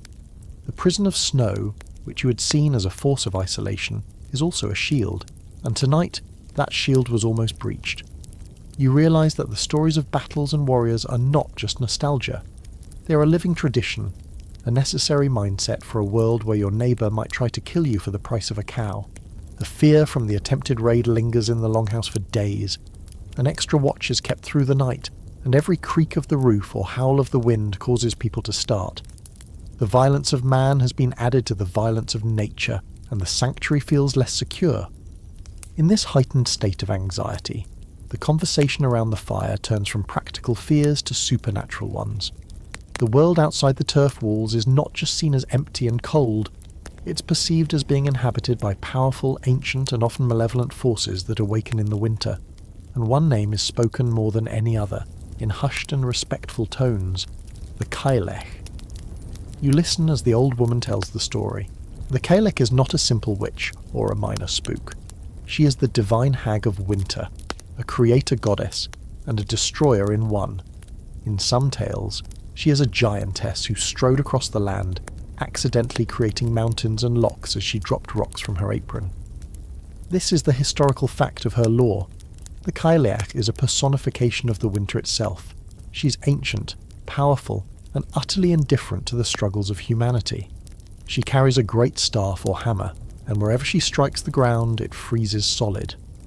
Her breath is the biting winter wind, and the plaid she wears is the blanket of white snow that covers the land. According to the stories, she rules the dark half of the year, from Samhain at the beginning of November to Beltane at the beginning of May. The length and severity of the winter depend entirely on her mood. If she wishes for a long winter, she'll make sure the weather is bright and sunny on the 1st of February, the festival of Imbolc, later Christianised as St. Brigid's Day, so she can go out and gather more firewood for herself. A foul day on Imbolc is a good sign, as it means the Cailleach is asleep, and her store of firewood, and thus the remaining winter, is running low. This folklore provided a framework for understanding and predicting the weather, a mythology built around the terrifying whims of the climate. As you listen, you realise that the landscape you saw as merely harsh and beautiful is, to this family, enchanted and alive. Every landmark has a story, and many are tied to the Cailleach. A strangely shaped mountain might be her petrified form. A collection of standing stones could be her attendants, turned to stone when the sun touched them. A fierce whirlpool in a coastal strait is the Cailleach washing her great plaid, a process that heralds the coming of winter's storms. This belief system turned a dangerous and unpredictable environment into a narrative, making it something that could be understood, if not controlled. A quirky and specific tidbit of this folklore is the Cailleach of the last sheaf. At the end of the harvest, the very last sheaf of grain to be cut was often woven into the shape of a woman, a corn dolly. This was the Cailleach. It would be taken back to the farmer's house and kept in a place of honour. It was seen as a vessel for the spirit of the grain, ensuring its life would return in the spring. However, it was also considered bad luck to be the last farmer in the district to finish your harvest, as you would be stuck looking after the old woman all winter, which was seen as a poor omen for your household's health and prosperity. The talk around the fire isn't limited to the great hag of winter. The long dark nights are filled with whispers of other beings. They speak of the sìth, pronounced she, the fairy folk who are not the tiny winged creatures of Victorian fancy. These are the descendants of the ancient pre-Christian gods of the land, a powerful and proud race who live in hollow hills and underground palaces. They are beautiful but dangerous, known for stealing children, leading travellers astray, and curdling the milk of cows. An offering of milk might be left on a doorstep to appease them, the man who was wounded in the raid. Some might whisper that his wound will be slow to heal because the raider's knife was enchanted by the sìth. Historians still argue about how literally the medieval Scot believed in these entities. Was the Cailleach a genuine deity to be worshipped, or a powerful metaphor for the forces of nature? Were the sìth real beings to be feared, or just bogeymen used to scare children into behaving? The line between belief and metaphor was likely very thin, perhaps non-existent. In a world without scientific explanations for the changing seasons, for sudden illnesses, or for the strange noises in the night, this supernatural framework provided a kind of order. Attributing a failed harvest to the Cailleach's wrath, or a sick cow to a fairy's curse, gave a name and a face to misfortune, which was perhaps less terrifying than the idea that suffering could be random and meaningless. You look around the firelit room, the faces are grim, but there is a strange comfort in their talk. By naming these fears, by sharing the ancient stories, they are asserting a kind of control over them. They are the weeks have crawled by in a blur of grey days and black nights, a monotonous routine of survival punctuated by moments of sharp fear. The mood in the Longhouse has grown heavy and oppressive. The salted meat is tasting saltier, the oat porridge blander, and the darkness deeper. A profound weariness has settled over everyone, a bone-deep exhaustion from the constant grinding struggle against the cold and hunger. But then, one evening, a subtle shift occurs. The man of the house brings in a large log, a particularly fine, dry piece of birch he had saved, and places it carefully beside the hearth. A rare, almost smile plays on his lips. It is a signal. The longest night is approaching, and with it, a promise of reprieve. You are about to experience Yule, the ancient celebration of the winter solstice. In a world governed by the sun, the solstice was a moment of immense astronomical and psychological importance. It was the day the sun stood still, the pivot point of the year when the long, slow retreat into darkness would finally end, and the promise of light's return was made real. For a people trapped in the suffocating grip of winter, this was the most important festival of the year, a desperately needed explosion of light, warmth, and feasting in the very heart of the gloom. The historical fact is that the celebration of Yule predates Christianity by centuries. While the Church later co-opted the date for Christmas, many of the traditions you are about to witness are deeply rooted in pagan Norse and Celtic practices. The very word Yule comes from the Old Norse star Yule. The preparations begin subtly. The woman of the house retrieves a small cloth-wrapped bundle from a secure spot in the rafters. Inside is a small hoard of precious ingredients, saved for this exact moment. A handful of dried berries, a lump of honey, and most prized of all, a small cache of wheat flour, a luxury compared to the common oats. She will use this to bake special cakes, a rare treat that will taste impossibly sweet and rich after weeks of monotonous pottage. On the day of the solstice, the atmosphere in the Longhouse is transformed. The air, usually thick with tension and boredom, now crackles with a festive energy. The men clear the byre end with extra care. The floor is swept and fresh bracken is laid down. The children, who have been sullen and listless, are now wide-eyed with excitement. The centrepiece of the celebration is the Yule log. It's not just any piece of firewood, it is symbolic. It represents the warmth and light of the sun, and keeping it burning through the longest night is a vital ritual. The head of the household might sprinkle it with a little ale or dust it with flour as an offering before it's ceremonially placed on the hearth. As it catches fire, its bright, crackling flames seem to push back the darkness more effectively than the usual smouldering peat. Then comes the feast. This is not the usual, grimly functional meal. Tonight, the family will eat a portion of the meat they had planned to save for the hungry gap later in the winter. A piece of pork, perhaps, from a pig slaughtered in the autumn, is roasted over the fire, its fat sputtering and filling the air with a smell so delicious, it's almost painful. The special wheat cakes are served. And most importantly, there is ale. Not the thin, watery stuff of daily drinking, but a special Yule brew made with more barley and perhaps some herbs for flavour. It is dark, strong, and potent. The drinking horn is passed around freely, and for the first time in a long time, you hear genuine, unrestrained laughter in the Longhouse.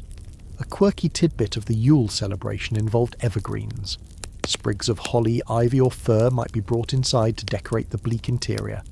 In a world that had become brown and white, these defiant splashes of green were a powerful symbol of everlasting life, a reminder that nature was not dead, only sleeping. It was a tangible connection to the promise of spring. These greens were often believed to have protective properties, warding off evil spirits who were thought to be particularly powerful during the dark days of midwinter. Historians still argue about the exact nature of the religious observance during this transitional period. The family would likely attend a Christmas Mass if a priest were available, embracing the story of Christ's birth. But their private celebrations in the home would be a syncretic blend of old and new beliefs. They might say a prayer to the Christian God for seeing them through the darkness, and in the next breath raise a toast to the old gods or the spirits of the land, thanking them for the turning of the season. For them, there was no contradiction. It was all part of the same spiritual effort to ensure survival and encourage the return of the sun. As the strong ale takes effect, the mood becomes boisterous. Songs are sung, louder and more cheerful than the mournful ballads of previous nights. Stories are told, but they are tales of triumph and comedy, not grim warnings. For this one night, The gnawing anxiety about the future is deliberately set aside. They feast and drink with a kind of desperate joy, a conscious act of defiance against the winter. It is a huge gamble, consuming precious resources that they may desperately need in the cold weeks to come, but it's a necessary one. This brief bright festival is a psychological lifeline. It refuels their depleted reserves of hope, reminding them that the darkness is not eternal. You sit by the blazing Yule log, the warmth soaking into you, a belly full of rich food and strong ale, and for the first time you feel a flicker of genuine hope that you might, just might, make it to spring.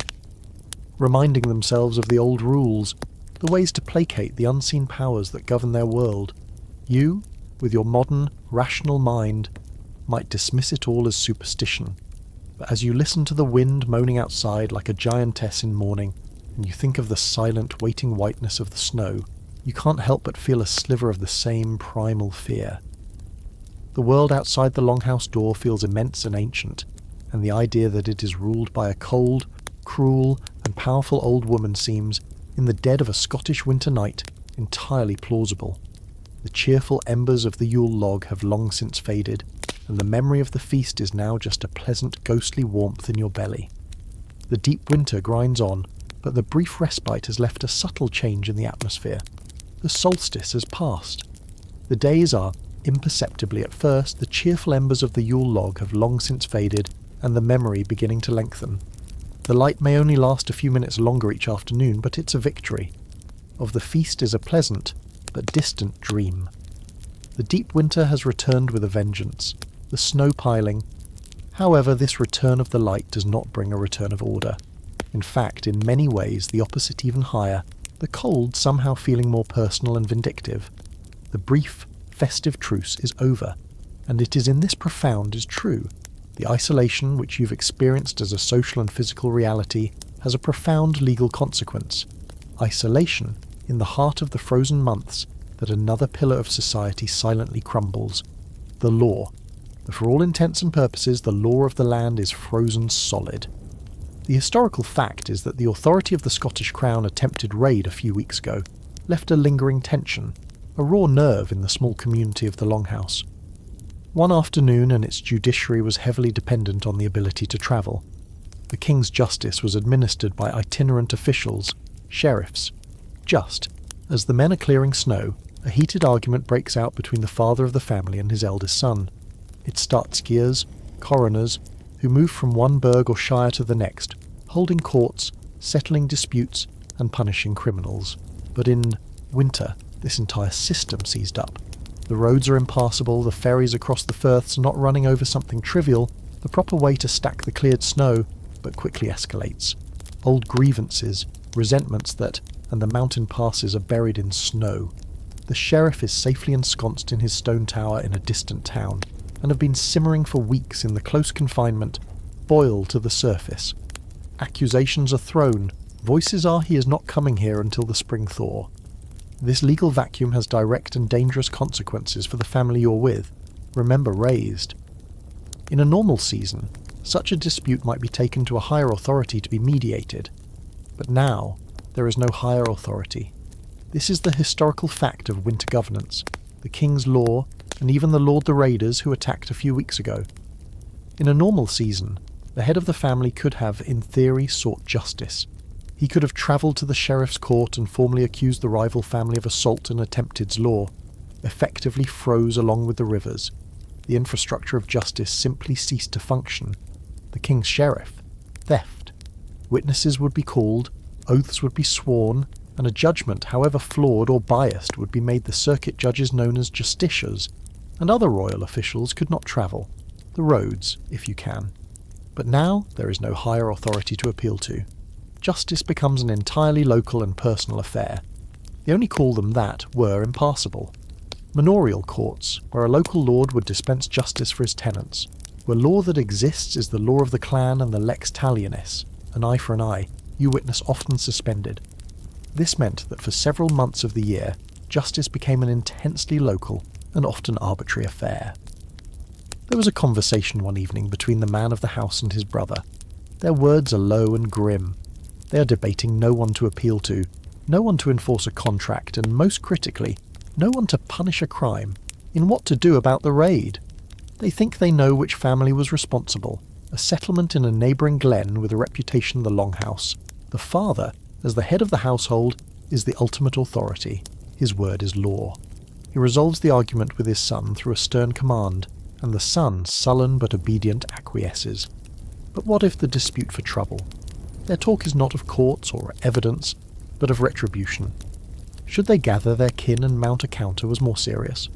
What if it was between two separate families in the same isolated firm tune, without an external raid? When would be the best time? A moonless night, with a fresh fall of snow to cover their tracks, is a stark reminder that the simmering clan feuds that characterise so much of Scottish history didn't just pause for mediator. A simple argument over a stray sheep or a perceived insult could fester and escalate into a violent, multi-generational blood the winter.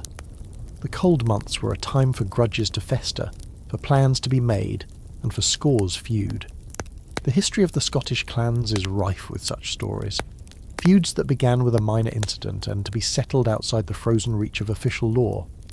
A quirky and illustrative aspect of medieval Scottish law was the concept of, with no legal system to intervene, spiralled into decades of reciprocal murder and vengeance. Winter was the perfect incubator for such letters of fire and sword. This was a royal commission granted to a powerful lord or clan chief, giving them the legal authority hatreds. You see the practical implications of this legal vacuum. The fear of another raid is constant. If the raiders had to pursue a rival clan with, quite literally, fire and sword, it was essentially a license to conduct a private war. Succeeded, stolen the cattle and killed one of the family, what recourse would the survivors have?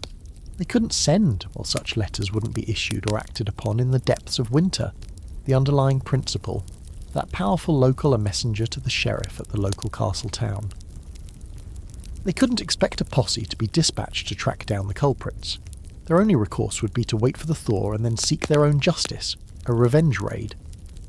Figures were often the real enforcers of justice, was magnified tenfold when the official system was on hiatus.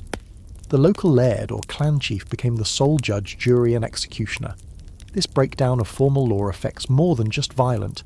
This system, or lack thereof, created a perpetual cycle of violence, a quirky and rather grim legal concept from this era crime.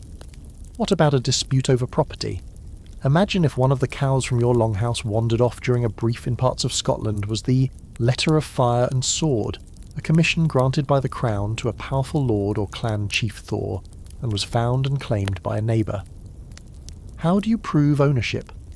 Without a court to hear the case, giving him the legal authority to pursue a rival clan with, as the name suggests, fire and sword, it could devolve into a shouting match, a brawl, or a simmering blood feud that could last for generations. What a license to carry out a private war. But to get such a letter, you had to be able to reach the about debts. If a man owes you barley and refuses to pay, you have no legal recourse until the sheriff can travel authorities. In winter, you were on your own. This breakdown of formal law enforcement placed an enormous emphasis on reputation again in April or May. Historians still argue about how much of the day-to-day justice in medieval Scotland was and communal pressure.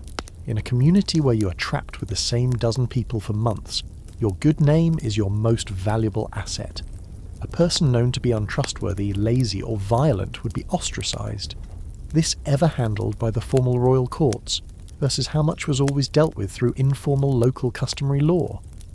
In places like the Highlands, it's likely that the clan-based system, with its own intricate rules of compensation and retribution, informal social control was a powerful force, but it had its limits.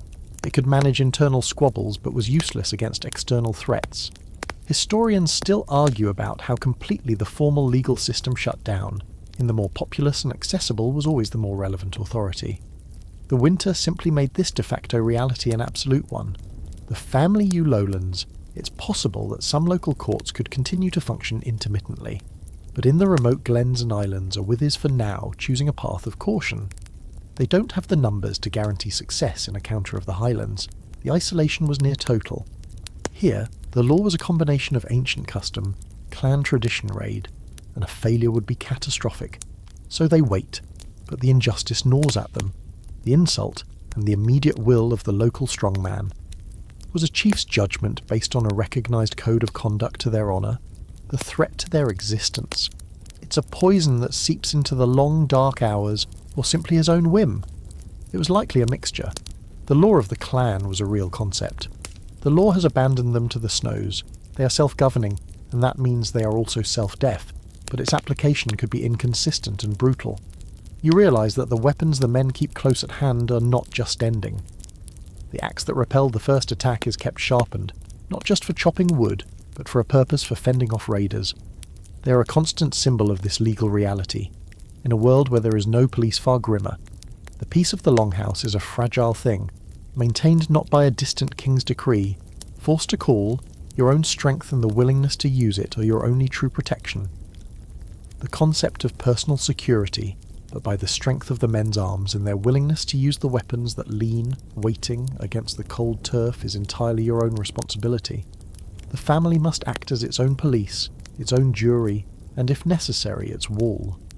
The absence of law is a heavy, dangerous presence in the room.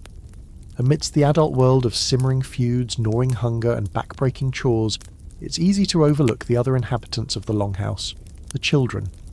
You see a small cluster of them, their ages ranging from a toddler swaddled in wool to a boy on the cusp of adolescence. For them, this long dark winter is not an anomaly. It is the fabric of life itself. Their world is one of strange contrasts, a mixture of crushing boredom, sudden terror, and moments of simple, unadulterated play, all confined within the smoky 20-foot length of this room. Their existence is not the carefree, protected childhood you might imagine. From a very young age, every child was expected to contribute to the household's survival. The historical fact is that childhood in the modern sense, a distinct period of life dedicated to education and play, did not exist for the vast majority of the medieval population.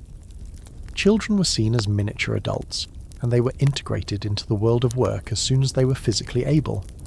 A girl of 6 or 7 would already be learning to spin wool with a drop spindle, a crucial skill for the family's textile production.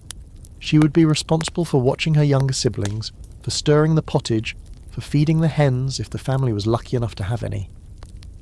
A boy of the same age would be tasked with collecting kindling, helping to muck out the byre, or learning to mend a leather strap. Their play was often a form of practice for their future roles. You watch 2 of the younger children playing by the fire. Their toys are not plastic or electronic. They are objects from the world around them. One is floating a piece of bark in the bucket of water you helped fetch, a makeshift boat on a tiny frigid sea.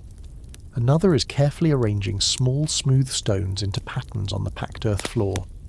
They might have a ball made from a pig's bladder, stuffed with straw and stitched up, or perhaps a simple, carved wooden animal worn smooth with years of handling. A quirky tidbit of archaeology is the discovery of miniature, domestic items at medieval sites. Tiny pots, small knives, little loom weights, which suggests that children's play often mimicked the adult work they saw around them, a form of apprenticeship that began in the cradle. But winter also brought a unique set of challenges and dangers for them. The Longhouse, with its open hearth, was a hazardous environment. A moment of carelessness could lead to a terrible burn. The constant damp and cold made them particularly vulnerable to the sicknesses that festered in the close quarters. The girl with the persistent cough is a constant, worrying reminder of this fragility. Infant and child mortality rates were staggeringly high. It was a harsh reality that many families would lose 1 or more children to sickness or accident before they reached adulthood. This wasn't due to a lack of love, but a lack of modern medicine, sanitation, and an understanding of nutrition. Despite the hardships, the winter confinement was not without its small joys. The storytelling sessions were their primary form of education and entertainment, filling their minds with heroes, monsters, and a sense of their place in the world. A heavy snowfall, which for the adults was a curse of isolation, could be a source of wonder for a child, a chance to play in the cleared patch by the door under the watchful eye of a parent. A simple game of hide-and-seek among the peat stacks could while away a precious hour of daylight. Historians still argue about the emotional landscape of medieval childhood. Some earlier historians proposed that the high mortality rates led parents to be emotionally distant from their young children, investing less love in a child who might not survive. However, most modern scholars reject this, pointing to evidence from letters, poems, and legal documents that show deep and abiding parental love and profound grief at the loss of a child. The constant fear of loss likely made the emotional bonds even more intense. You see it in the way the mother instinctively pulls her smallest child closer when a gust of wind rattles the hide door, a small, fierce gesture of protection against a world full of dangers. The world of the children is also a world of sensory memory. The smell of peat smoke, the scratch of a wool blanket, the taste of salty porridge, the feel of the cold draft on the floor, the sound of their grandfather's voice telling a story in the dark. These would be the building blocks of their consciousness. They have no concept of a centrally heated house, a soft bed, or a diet of anything other than what this land can provide. This is simply the way the world is. The winter is not a season to be endured so they can get back to normal life. The winter is normal life, for almost half of every year of their existence. It forges them, making them resilient, resourceful, and acutely aware of the precariousness of their own survival. You watch the young boy, the one who led you to the frozen stream, as he carefully sharpens a small piece of wood with a knife under his father's supervision. He's not just playing, he is learning. He's preparing to take his place in the endless cyclical battle against the brutal Scottish winter. The Longhouse, for all its oppressive closeness, feels like a fortress compared to the existence you might be leading if your journey had taken you just a few miles in a different direction. While your hosts in this inland glen battle the monotony of the snow-locked landscape, a different kind of winter struggle is playing out along Scotland's rugged coastline. Imagine, for a moment, that the flicker of light you followed was not from a firm tune nestled in a valley, but from a fishing village huddled in a rocky cove facing the open, unforgiving sea. Here, the enemy is not the silent, smothering blanket of snow, but the raw, kinetic violence of the North Atlantic. The wind does not just moan, it shrieks, a physical force that drives colossal waves to smash against the cliffs, sending plumes of icy spray hundreds of feet into the air. The sound is a constant, thunderous roar that vibrates through the ground, a perpetual reminder of the sea's terrifying power. The houses here are built even lower to the ground, their turf or stone walls thick, their roofs weighted down with ropes and heavy stones to keep the thatch from being ripped away by the gales. There is no peace here, only a relentless, noisy assault. The historical fact of life for these coastal communities was a paradoxical relationship with the sea. In winter, the sea was a monster.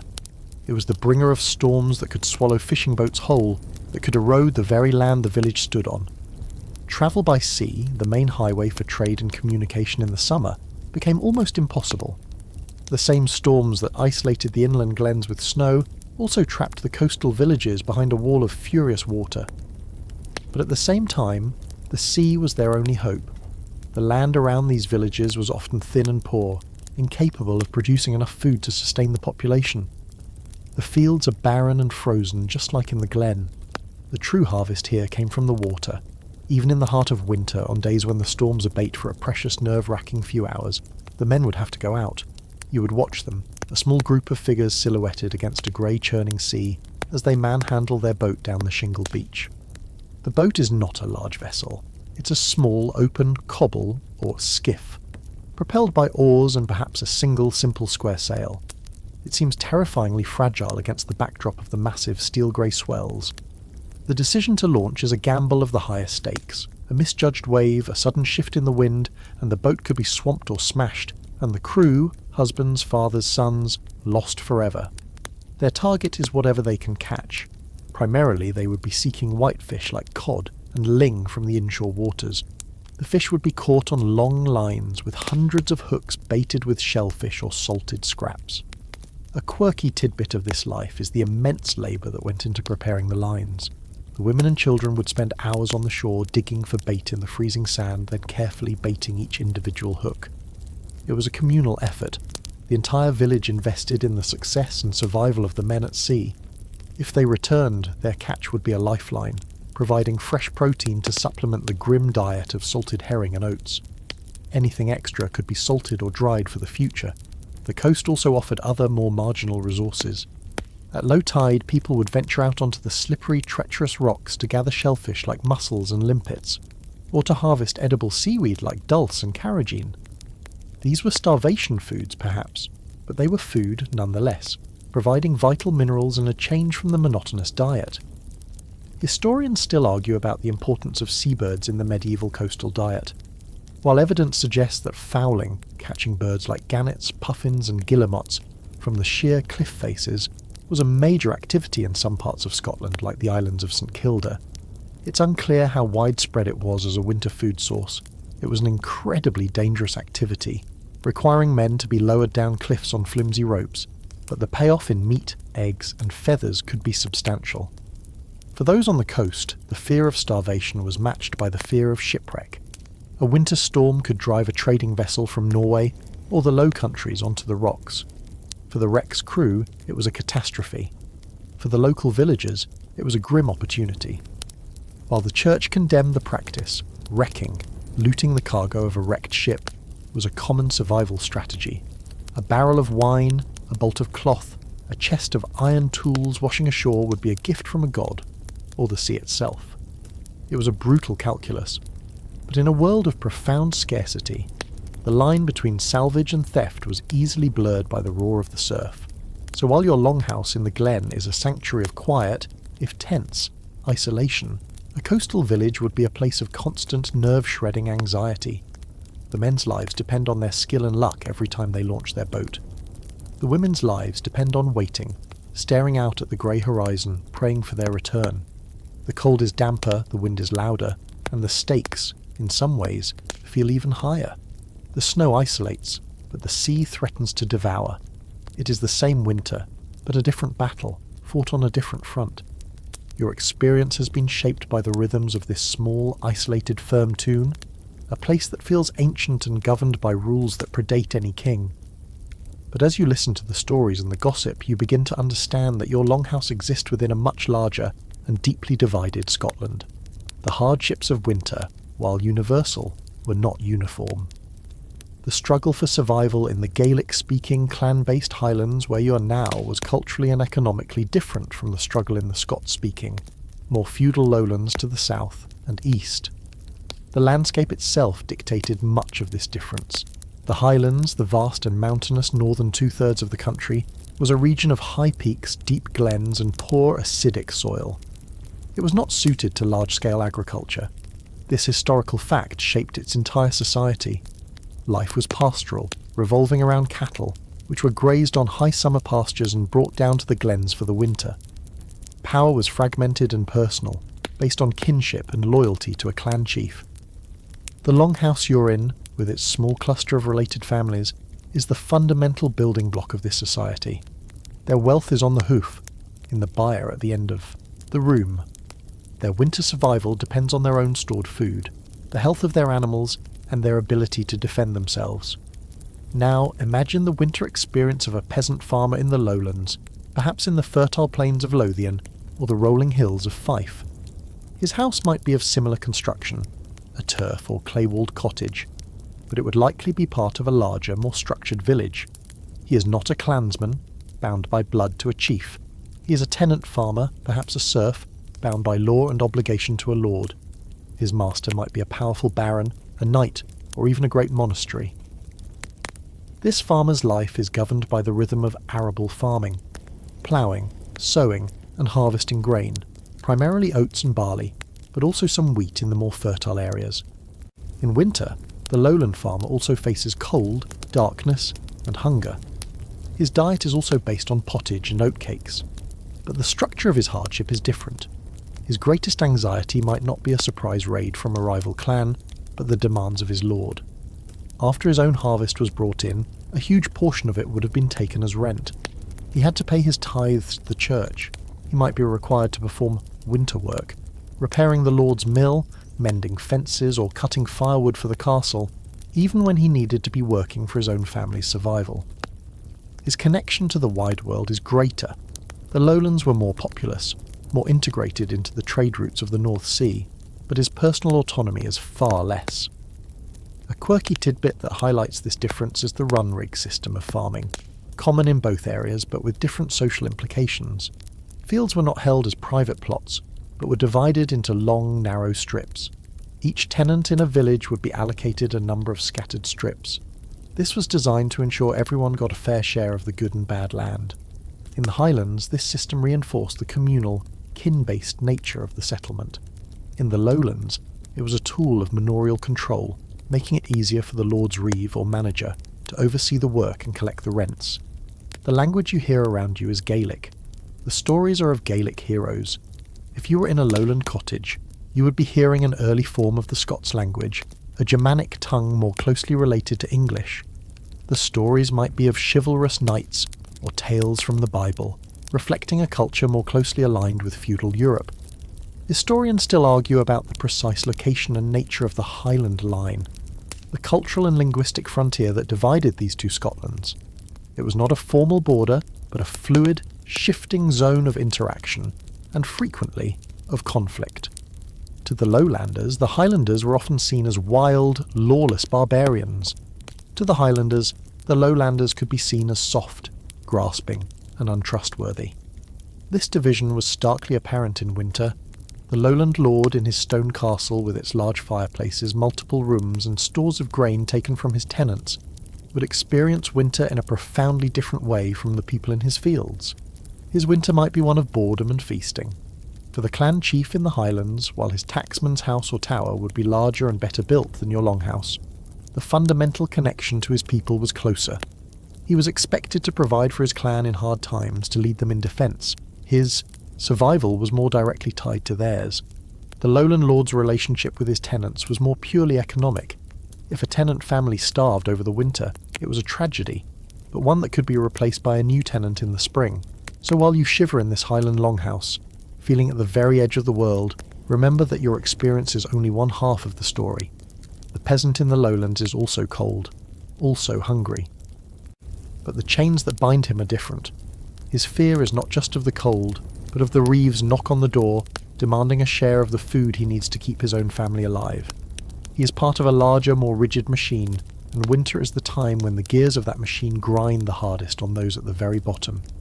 In the suffocating darkness and isolation of the deep winter, you might think that the influence of great organised institutions would fade away. But one institution, above all others, retained its power. Its presence felt even here, in this remote and snowbound glen. That institution is the church.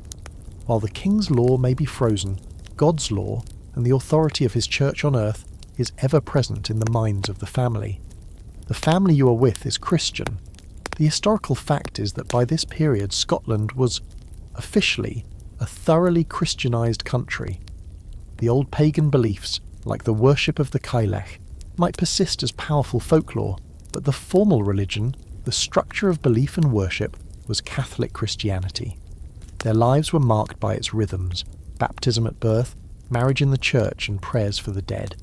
The calendar they loosely followed was the liturgical calendar, with its cycle of feasts and fasts. The Yule celebration you witnessed was a perfect example of this blend, a solstice festival seamlessly merged with the celebration of Christmas. However, the physical presence of the church in their daily winter life is minimal. The nearest place of worship is likely a tiny, stone-built parish kirk, perhaps miles away. The journey would be difficult in summer and is utterly impossible now. The priest assigned to this parish might be responsible for a huge, sparsely populated area. He would not be visiting them until the spring thaw. So, their faith becomes a personal domestic affair. In the evening, after the storytelling, the old woman might lead the family in a simple prayer, a Pater Noster or an Ave Maria, recited from memory in heavily accented Latin. Their knowledge of Scripture would be limited to the stories the priest told in his sermons during his summer visits, and perhaps a few morality tales about the saints. Their relationship with the church is complex, a mixture of genuine faith, ingrained tradition, and a certain amount of resentment. The church offered immense spiritual comfort. In a world of such hardship and uncertainty, the promise of a heavenly reward for a life of suffering was a powerful solace. The belief that God and the saints were watching over them, that their prayers could be heard, provided a framework of meaning and hope in the face of random misfortune. When the young woman's cough gets worse, her mother's prayers become more frequent and more fervent. It is the one thing she feels she can do. But the church was also a powerful and demanding landlord. This is the other side of the coin. A tenth of everything the family produced, a tenth of their grain, a tenth of their calves and lambs, a tenth of their cheese, was owed to the church as a tithe. A quirky and often contentious detail was the teind, the Scots word for tithe, which was levied on almost everything. There were complex rules for how it was to be paid. For example, the priest was entitled to every 10th newborn animal. Imagine the heartbreak of having to give up a healthy lamb, vital for the future of your flock, to the church. The collection of these tithes was often relentless and unforgiving. While the priest himself might be a local man, the tithe supported a vast and wealthy institution, with powerful bishops and great monasteries, whose riches stood in stark contrast to the poverty of the people who paid for them. The burden of the tithe was felt most keenly in winter. The grain that was taken for the church in the autumn is grain that is not in their storage pit now. The animal that was given away is not providing warmth in the byre. This led to a kind of low-level, simmering anti-clericalism, not a rejection of the faith itself, but a deep-seated resentment of the wealth and greed of the institution. Stories would circulate, the same kind of gossip shared around the fire, about fat worldly priests and hypocritical monks, a popular theme in folk tales across medieval Europe. Historians still argue about the depth and nature of piety among the rural peasantry. Was their religious practice driven by genuine internalized faith, or was it more a matter of social conformity and a fear of supernatural punishment, both from God and from the priest, who held the power to excommunicate them? In all likelihood, it was an inseparable mix of both. The belief was real, but so was the resentment. They would pray to a saint for intercession, while simultaneously cursing the bishop who demanded their last sack of oats. So, as you sit in the Longhouse, you're witnessing this complex dynamic at play. The church is both an invisible comfort and an invisible burden. It provides the spiritual language for their hopes and fears, the names of the saints they call upon in the dark. But it is also a source of their material hardship, an institution whose demands make the already brutal calculus of winter survival even more difficult. The cross that might be carved into one of the roof beams is a symbol of both salvation and obligation. It's a constant reminder that even when they are completely cut off from the world, they are still part of a larger order, an order that offers comfort to their souls while demanding a heavy price from their bodies. The festive memory of Yule is now a cruel joke. The days are, in theory, getting longer, but the world outside remains a frozen white desert. The monotonous grind has entered a new and more terrifying phase. A subtle but profound change has taken place in the Longhouse. The conversation has dwindled. The storytelling has lost its energy. A heavy, anxious silence often fills the room, broken only by the wind, the sick girl's cough, and another, more frightening sound, the scraping of the bottom of the barrel. You're now entering the hungry gap. This was the most feared time of the year, the brutal stretch of late winter and early spring, February, March, April, when the food stores from the last harvest ran out, long before the new season's growth could provide any relief. It was a predictable, annual crisis, a bottleneck of starvation that every single person in this Longhouse has been dreading since the first autumn frost. The evidence of the coming famine is everywhere. The oat barrel, which once seemed reassuringly full, is now alarmingly low. The woman of the house, who once ladled out the pottage with a reasonably generous hand, now measures each spoonful as if it were gold dust. The daily ration has been cut. The thick, sustaining porridge of early winter has become a thin, watery gruel. You are constantly, gnawingly hungry. It's a dull, aching emptiness in your stomach that never goes away, making it hard to think, hard to sleep, hard to summon the energy for the simplest chore. The last of the salted meat is gone.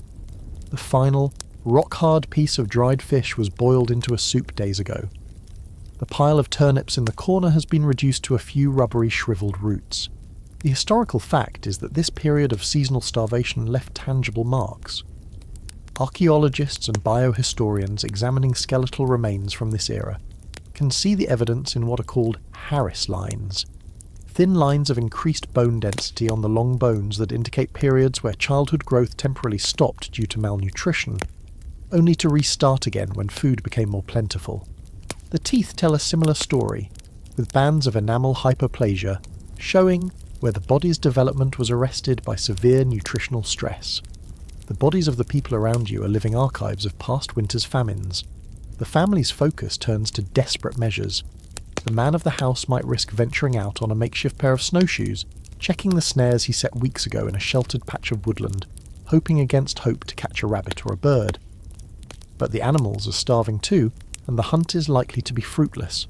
The men might decide that they have no choice but to slaughter one of the precious sheep in the byre.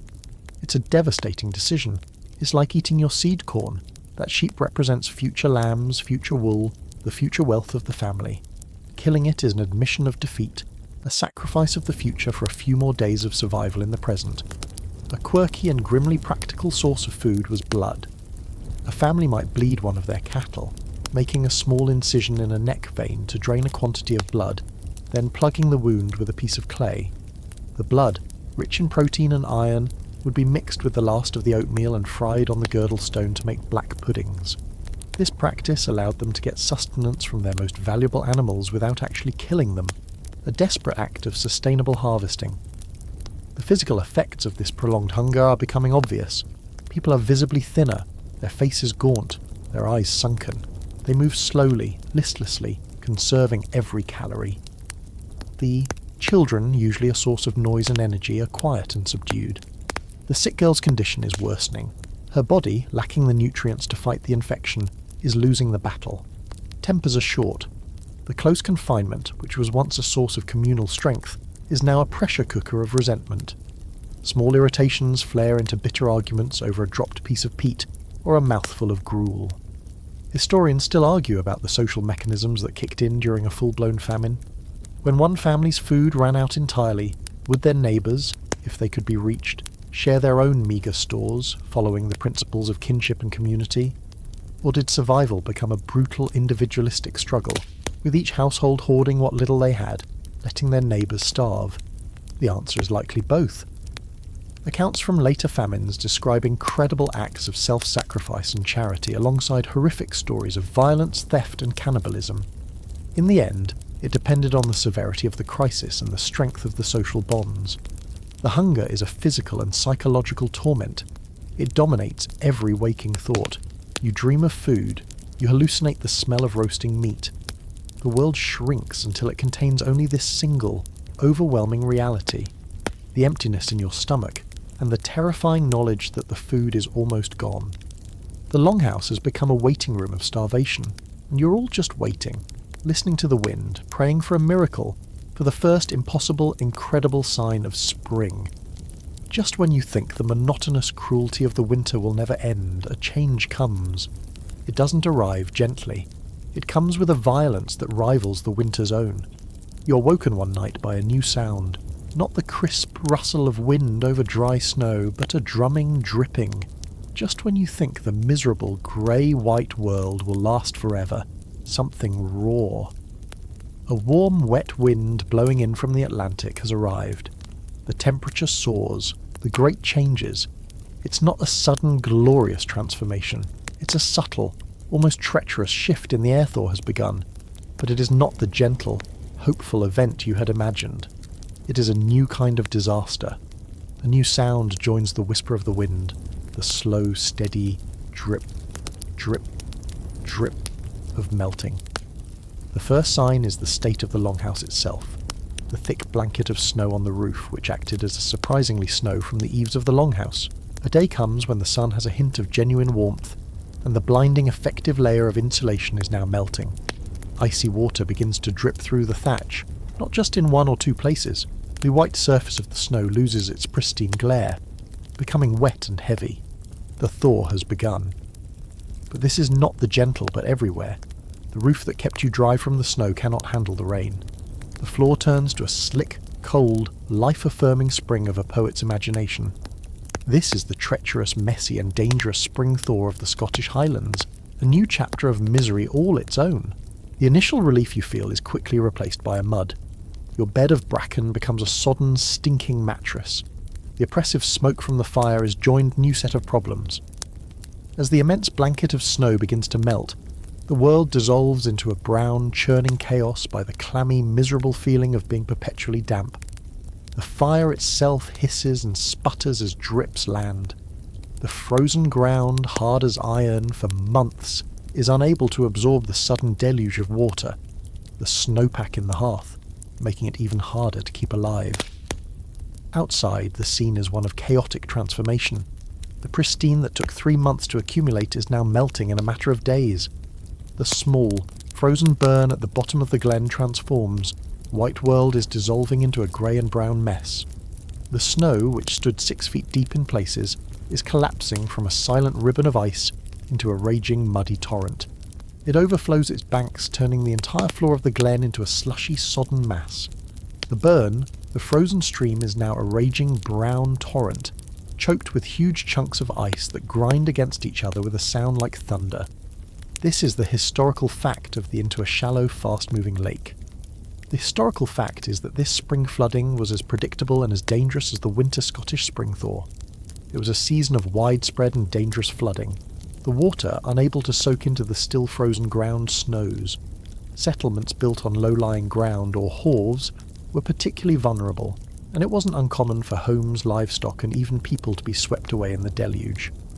Your longhouse beneath the snow pours off the hillsides, turning every gentle slope into a waterfall, and every gully into a river thankfully situated on a slight rise, is safe from the main flood, but it becomes an island in a sea of mud. The small patch of land around the longhouse becomes a quagmire, a sea of thick, clinging mud that, stepping outside the door, means sinking ankle deep, or even knee deep, in a thick, cold, clinging sludge. It's a mixture of melted snow, saturated peat, and, near the byre end, months of accumulated animal waste can pull the shoes right off your feet. This sudden deluge brings a whole new set of dangers. The foundations of the turf-walled longhouse, saturated with water, could become unstable. A part of the wall could slump or even collapse. That is now seeping out into the surrounding area. The smell is appalling. The clean, sterile cold of winter has been replaced by paths that are beginning to reappear treacherous, slick with mud and ice, and the floodwaters bring a new wave of disease, the stench of decay and mud. Travel is just as impossible as it was in the deepest snow, only now the filth that has been frozen all winter, animal waste, refuse from the house, the carcass of an animal that died a battle against suction and filth instead of drifts. This wet, mucky environment is a paradise for disease.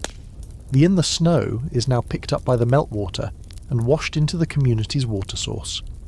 The risk bacteria that have been lying dormant in the frozen ground and in the waste from the byre now flourish in the damp, warming conditions of dysentery, typhoid, and other waterborne illnesses skyrockets, just as the threat of respiratory disease from the confinement. The water sources, including the hole in the burn that you so painstakingly kept open, are now contaminated with runoff from begins to fade. It's replaced by the threat of gastrointestinal plagues. A quirky and particularly foul-smelling tid the entire landscape. This leads to a new wave of sickness. While the respiratory diseases of winter begin to fade, a bit of the thaw was the midden. All winter, the family's waste, along with the animal manure from the byre, are replaced by the gastrointestinal plagues of spring. Dysentery, typhoid, and other waterborne illnesses that cause debilitating diarrhea was simply piled up outside the door. Now this frozen pile of filth, the midden, thaws into dehydration. For bodies already weakened by months of malnutrition, a bout of dysentery could easily be fatal. The sick young woman, a stinking semi-liquid heap, a perfect breeding ground for flies and disease, its runoff contaminating everything downstream. The annual who somehow survived the winter is now more vulnerable than ever. A quirky and rather disgusting tidbit from mucking out of the byre and the spreading of the midden on the fields was a vital part of the agricultural. This period is the task of mucking out. All the accumulated animal waste from the byre, which has been trampled into a thick semi-frozen mat all winter, must now be cleared out. It's a monumental, back-breaking cycle, but the initial thaw was a period of profound unpleasantness. The human cost of the winter is now becoming grimly apparent. As the snow recedes, it reveals the bodies of those who did not survive, a sheep that wandered off and task involving wooden shovels and wicker baskets. This manure, however, is not waste. It is black gold. It will be spread on the fields as the primary fertilizer for the coming season's crops. The family's future harvest, and thus froze, a deer that starved in a thicket, and most grimly, perhaps the body of a traveller who their survival next winter depends directly on the mountain of dung they have been living with for the past 5 months. That was caught in a storm months ago, his journey ending just out of sight of shelter. The raider who was struck whole family, including the older children, would be involved in this smelly, exhausting work. Historians still argue about the impact down at the door, whose body was hastily buried in a snowdrift, is now reappearing. A gruesome reminder of the winter of the Thaw on the structural integrity of the turf and wattle and daub buildings. The constant dampness woods violence. Historians still argue about the precise death peak in pre-modern societies. Was it saturate the turf walls, making them heavy and prone to slumping? The daub, the mixture of mud and dung in the deep winter, from cold and respiratory illness, or during the treacherous spring thaw, from famine-weakened bodies, could be washed away by the constant dripping and runoff, exposing the woven wattle framework beneath. Spring was a time of succumbing to waterborne diseases. The data suggests both periods were incredibly lethal. The thaw was a time of profound paradox, frantic repairs. The roof would need to be rethatched where winter storms had damaged it. The walls would need to be patched. The battle against the elements simply changed its form. The fight against the cold became a fight against the wet. It held the promise of an end to the starvation, but for those whose immune systems were already battered by months of malnutrition, it was often the final straw. The sick girl in the Longhouse, who has clung to life so tenaciously. The psychological impact of the thaw is also complex. There is relief, certainly. The tyranny of the snow is broken. But it's an exhausted, weary relief, tempered by the grim reality of the world it reveals. The landscape is at her most vulnerable now. The damp chill is a terrible strain on her weakened lungs. You stand at the door of the Longhouse, looking out at a world being messily reborn. It's not beautiful.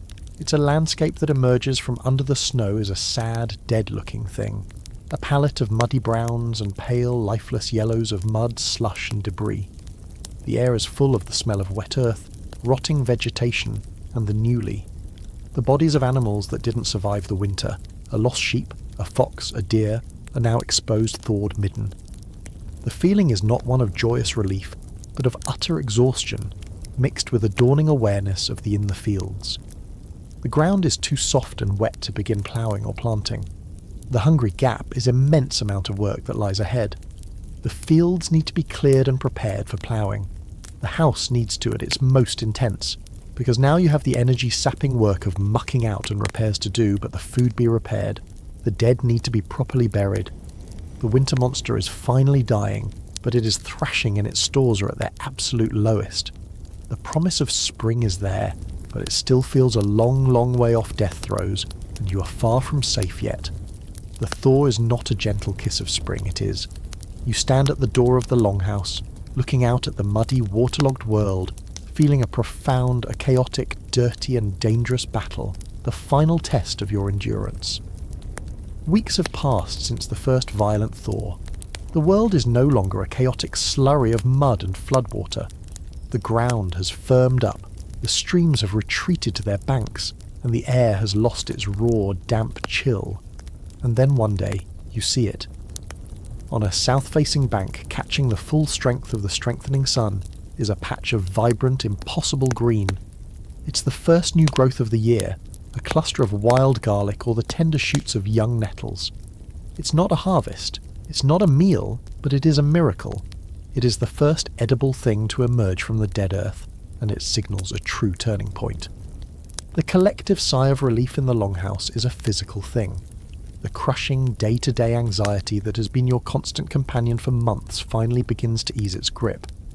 The sight of that first green shoot is a promise fulfilled, a confirmation that the cycle of life has not been broken, that the world is in fact coming back from the dead.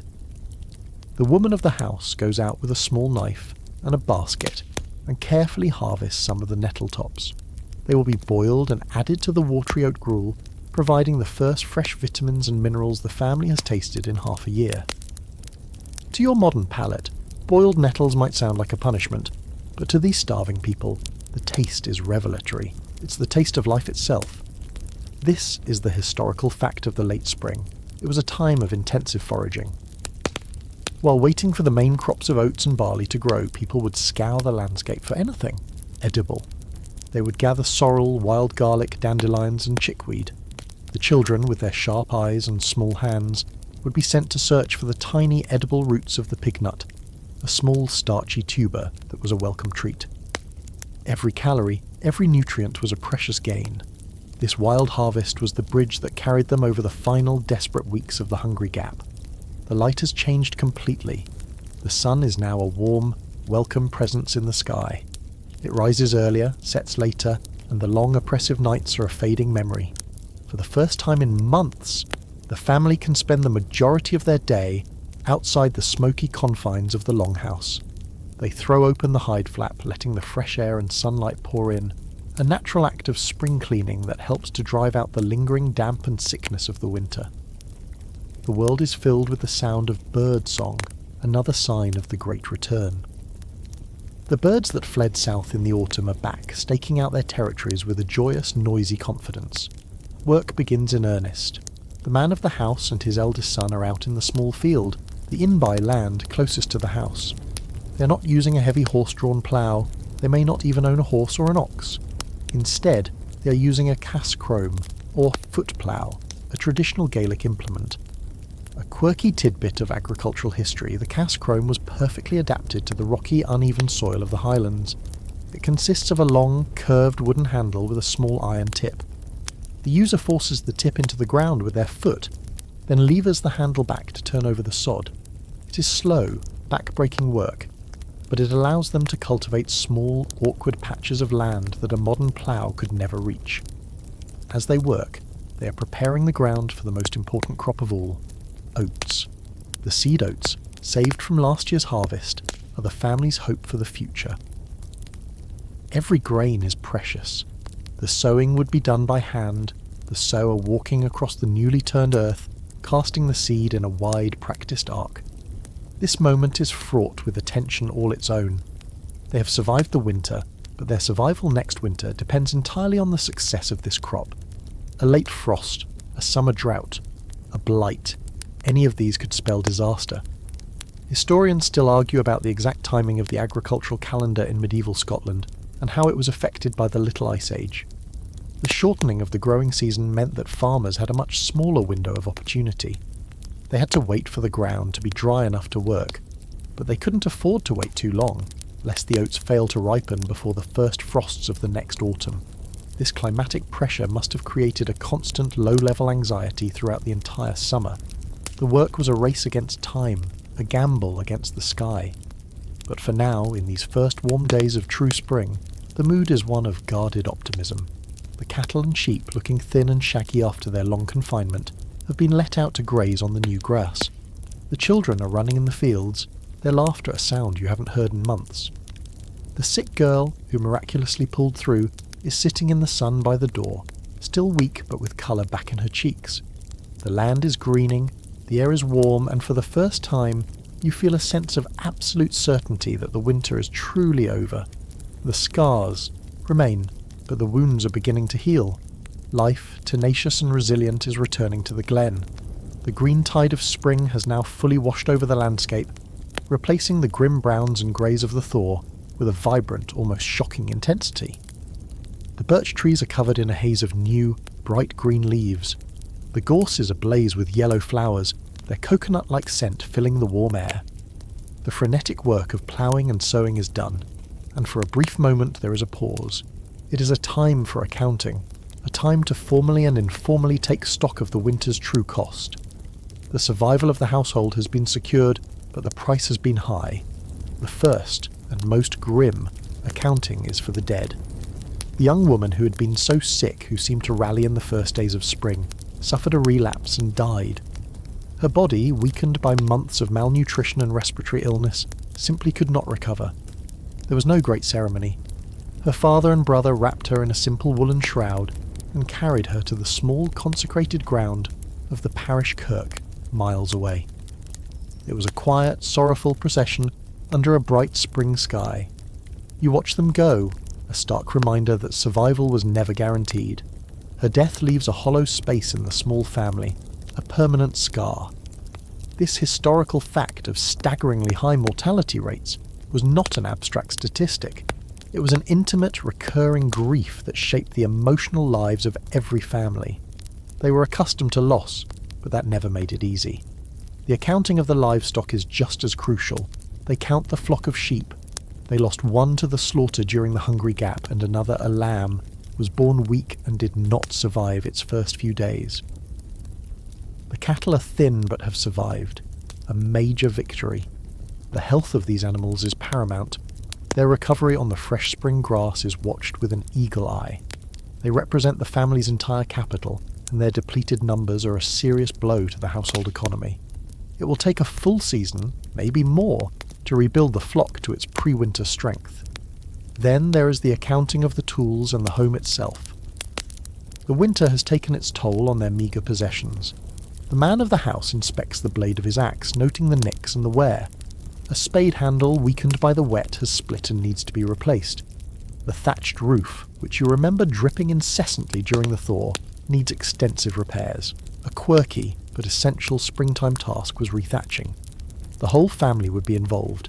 The men would cut reeds or heather, while the women and older children would prepare it, tying it into bundles. Then, with practiced skill, they would work their way across the roof, weaving in the new material to patch the leaks and replace the rotten sections. It's a vital task to ensure the home is weatherproof before the autumn rains, let alone the next winter arrives. The community, which was so isolated, now begins to reconnect. A traveller comes through the glen, the first new face you've seen since last autumn.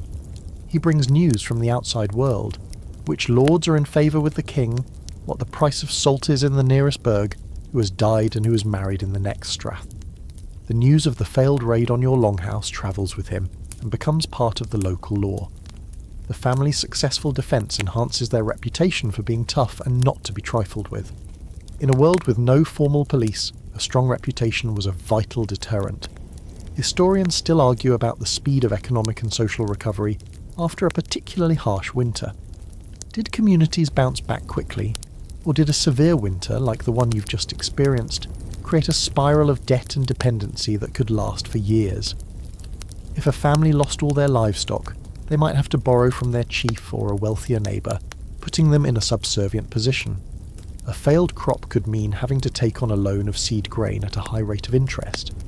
A single bad winter could permanently alter the social standing of a family, pushing them from being independent farmers into a more precarious dependent state. As the days grow long and warm, you see the landscape itself being repaired. The scars of winter are slowly being covered over. The fields, now a carpet of bright green oat shoots, show the promise of the coming harvest. The family works with a steady, determined rhythm. They are leaner, harder, and quieter than they were in the autumn. They have been through a crucible and it has marked them. They do not talk about the winter much, but it's there in the way they look at the sky, in the way they carefully mend a tool, in the lingering sadness in the mother's eyes when she looks at the empty space where her daughter used to sleep. They have survived. That is their victory. But the cost is etched into their faces, woven into the fabric of their lives, and buried in the cold ground of the kirkyard. The accounting is complete, and the final tally is a heavy one. The sun now arcs high and warm across the sky, and the memory of the snow is like a half-forgotten nightmare. The days are long and full of life, the buzz of insects, the bleating of healthy lambs in the field, the steady greening of the oats. You have made it. You have survived a medieval Scottish winter. But as you prepare to leave this small glen, you look at the faces of the family, at the landscape, at the Longhouse itself, and you realise that the winter is never truly over. It has left indelible scars, not just on the land, but on the very soul of the people. You see it in their caution. They enjoy the warmth of summer, but they do not fully trust it. Every decision they make is shadowed by the knowledge that winter will return. The best cuts of wood are set aside for the Yule log. The strongest and healthiest lambs are marked for breeding to rebuild the flock. The woman of the house carefully dries the wild herbs she gathers, her mind already on the coughs and fevers of the coming darkness. This foresight, born of hard experience, is the most profound legacy of the winter. The historical fact is that this cyclical struggle forged a culture of profound resilience and pragmatism. You couldn't afford to be careless or short-sighted. You had to live in the present while constantly preparing for a hostile future. You also see the scars in their superstitions. The stories of the Cailleach and the sìth don't disappear with the snow. They are told on warm summer evenings too, reminders of the powers that rule the other half of the year.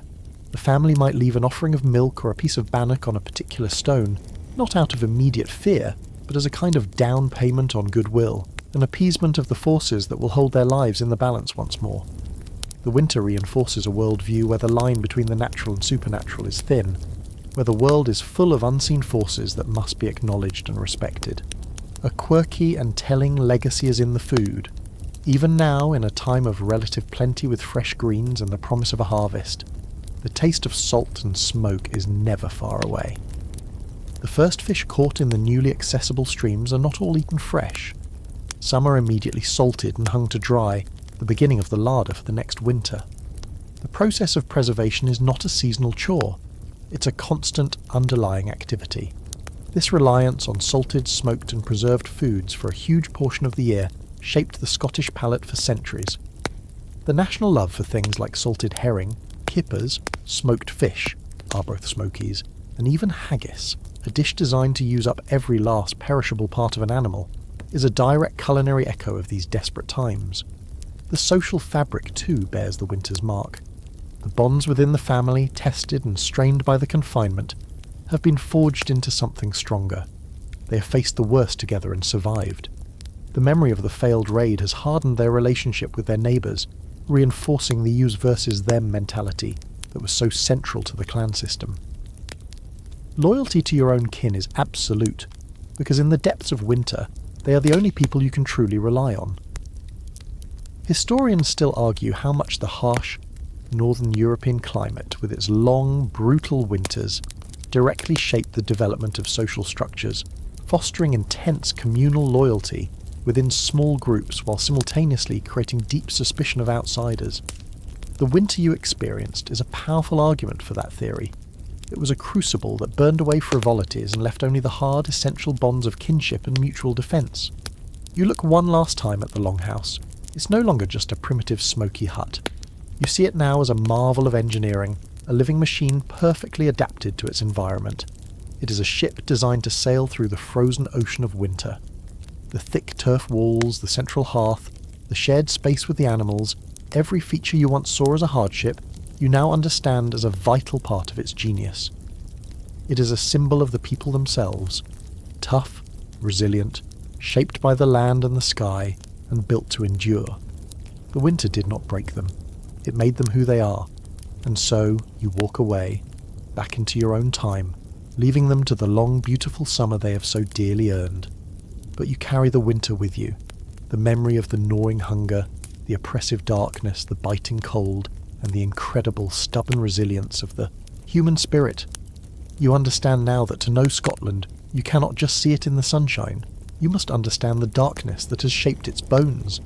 The landscape around you begins to soften, the sharp edges of the medieval glen blurring and fading as our journey comes to a close.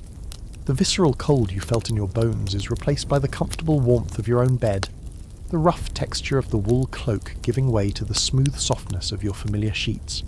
The faint, smoky smell of the peat fire recedes, leaving only the clean, quiet air of your own room. The figures of the family, their faces etched with hardship and strength, retreat back into the shadows of history, their silent, enduring story now a part of your own. You can feel the immense distance of the centuries separating your world from theirs, a gap measured not just in years, but in the profound difference between a life of convenience and a life of raw, unfiltered survival. That constant gnawing hunger, the deep, penetrating cold, the ever-present threat of sickness and raids, these were not elements of an occasional adventure, but the very foundation of their reality, the rhythm to which their lives were lived year after brutal year. Allow yourself now to release the tension of their struggle, to let go of the anxieties that were not your own, but which you felt so keenly.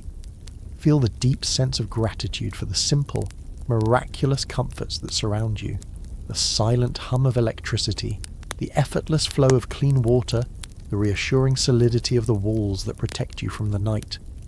Let the story of that fierce, long-ago winter serve as a quiet reminder of the deep, resilient roots of the human spirit, its incredible capacity to endure, to create, to find hope and even joy in the very heart of the darkest, coldest nights.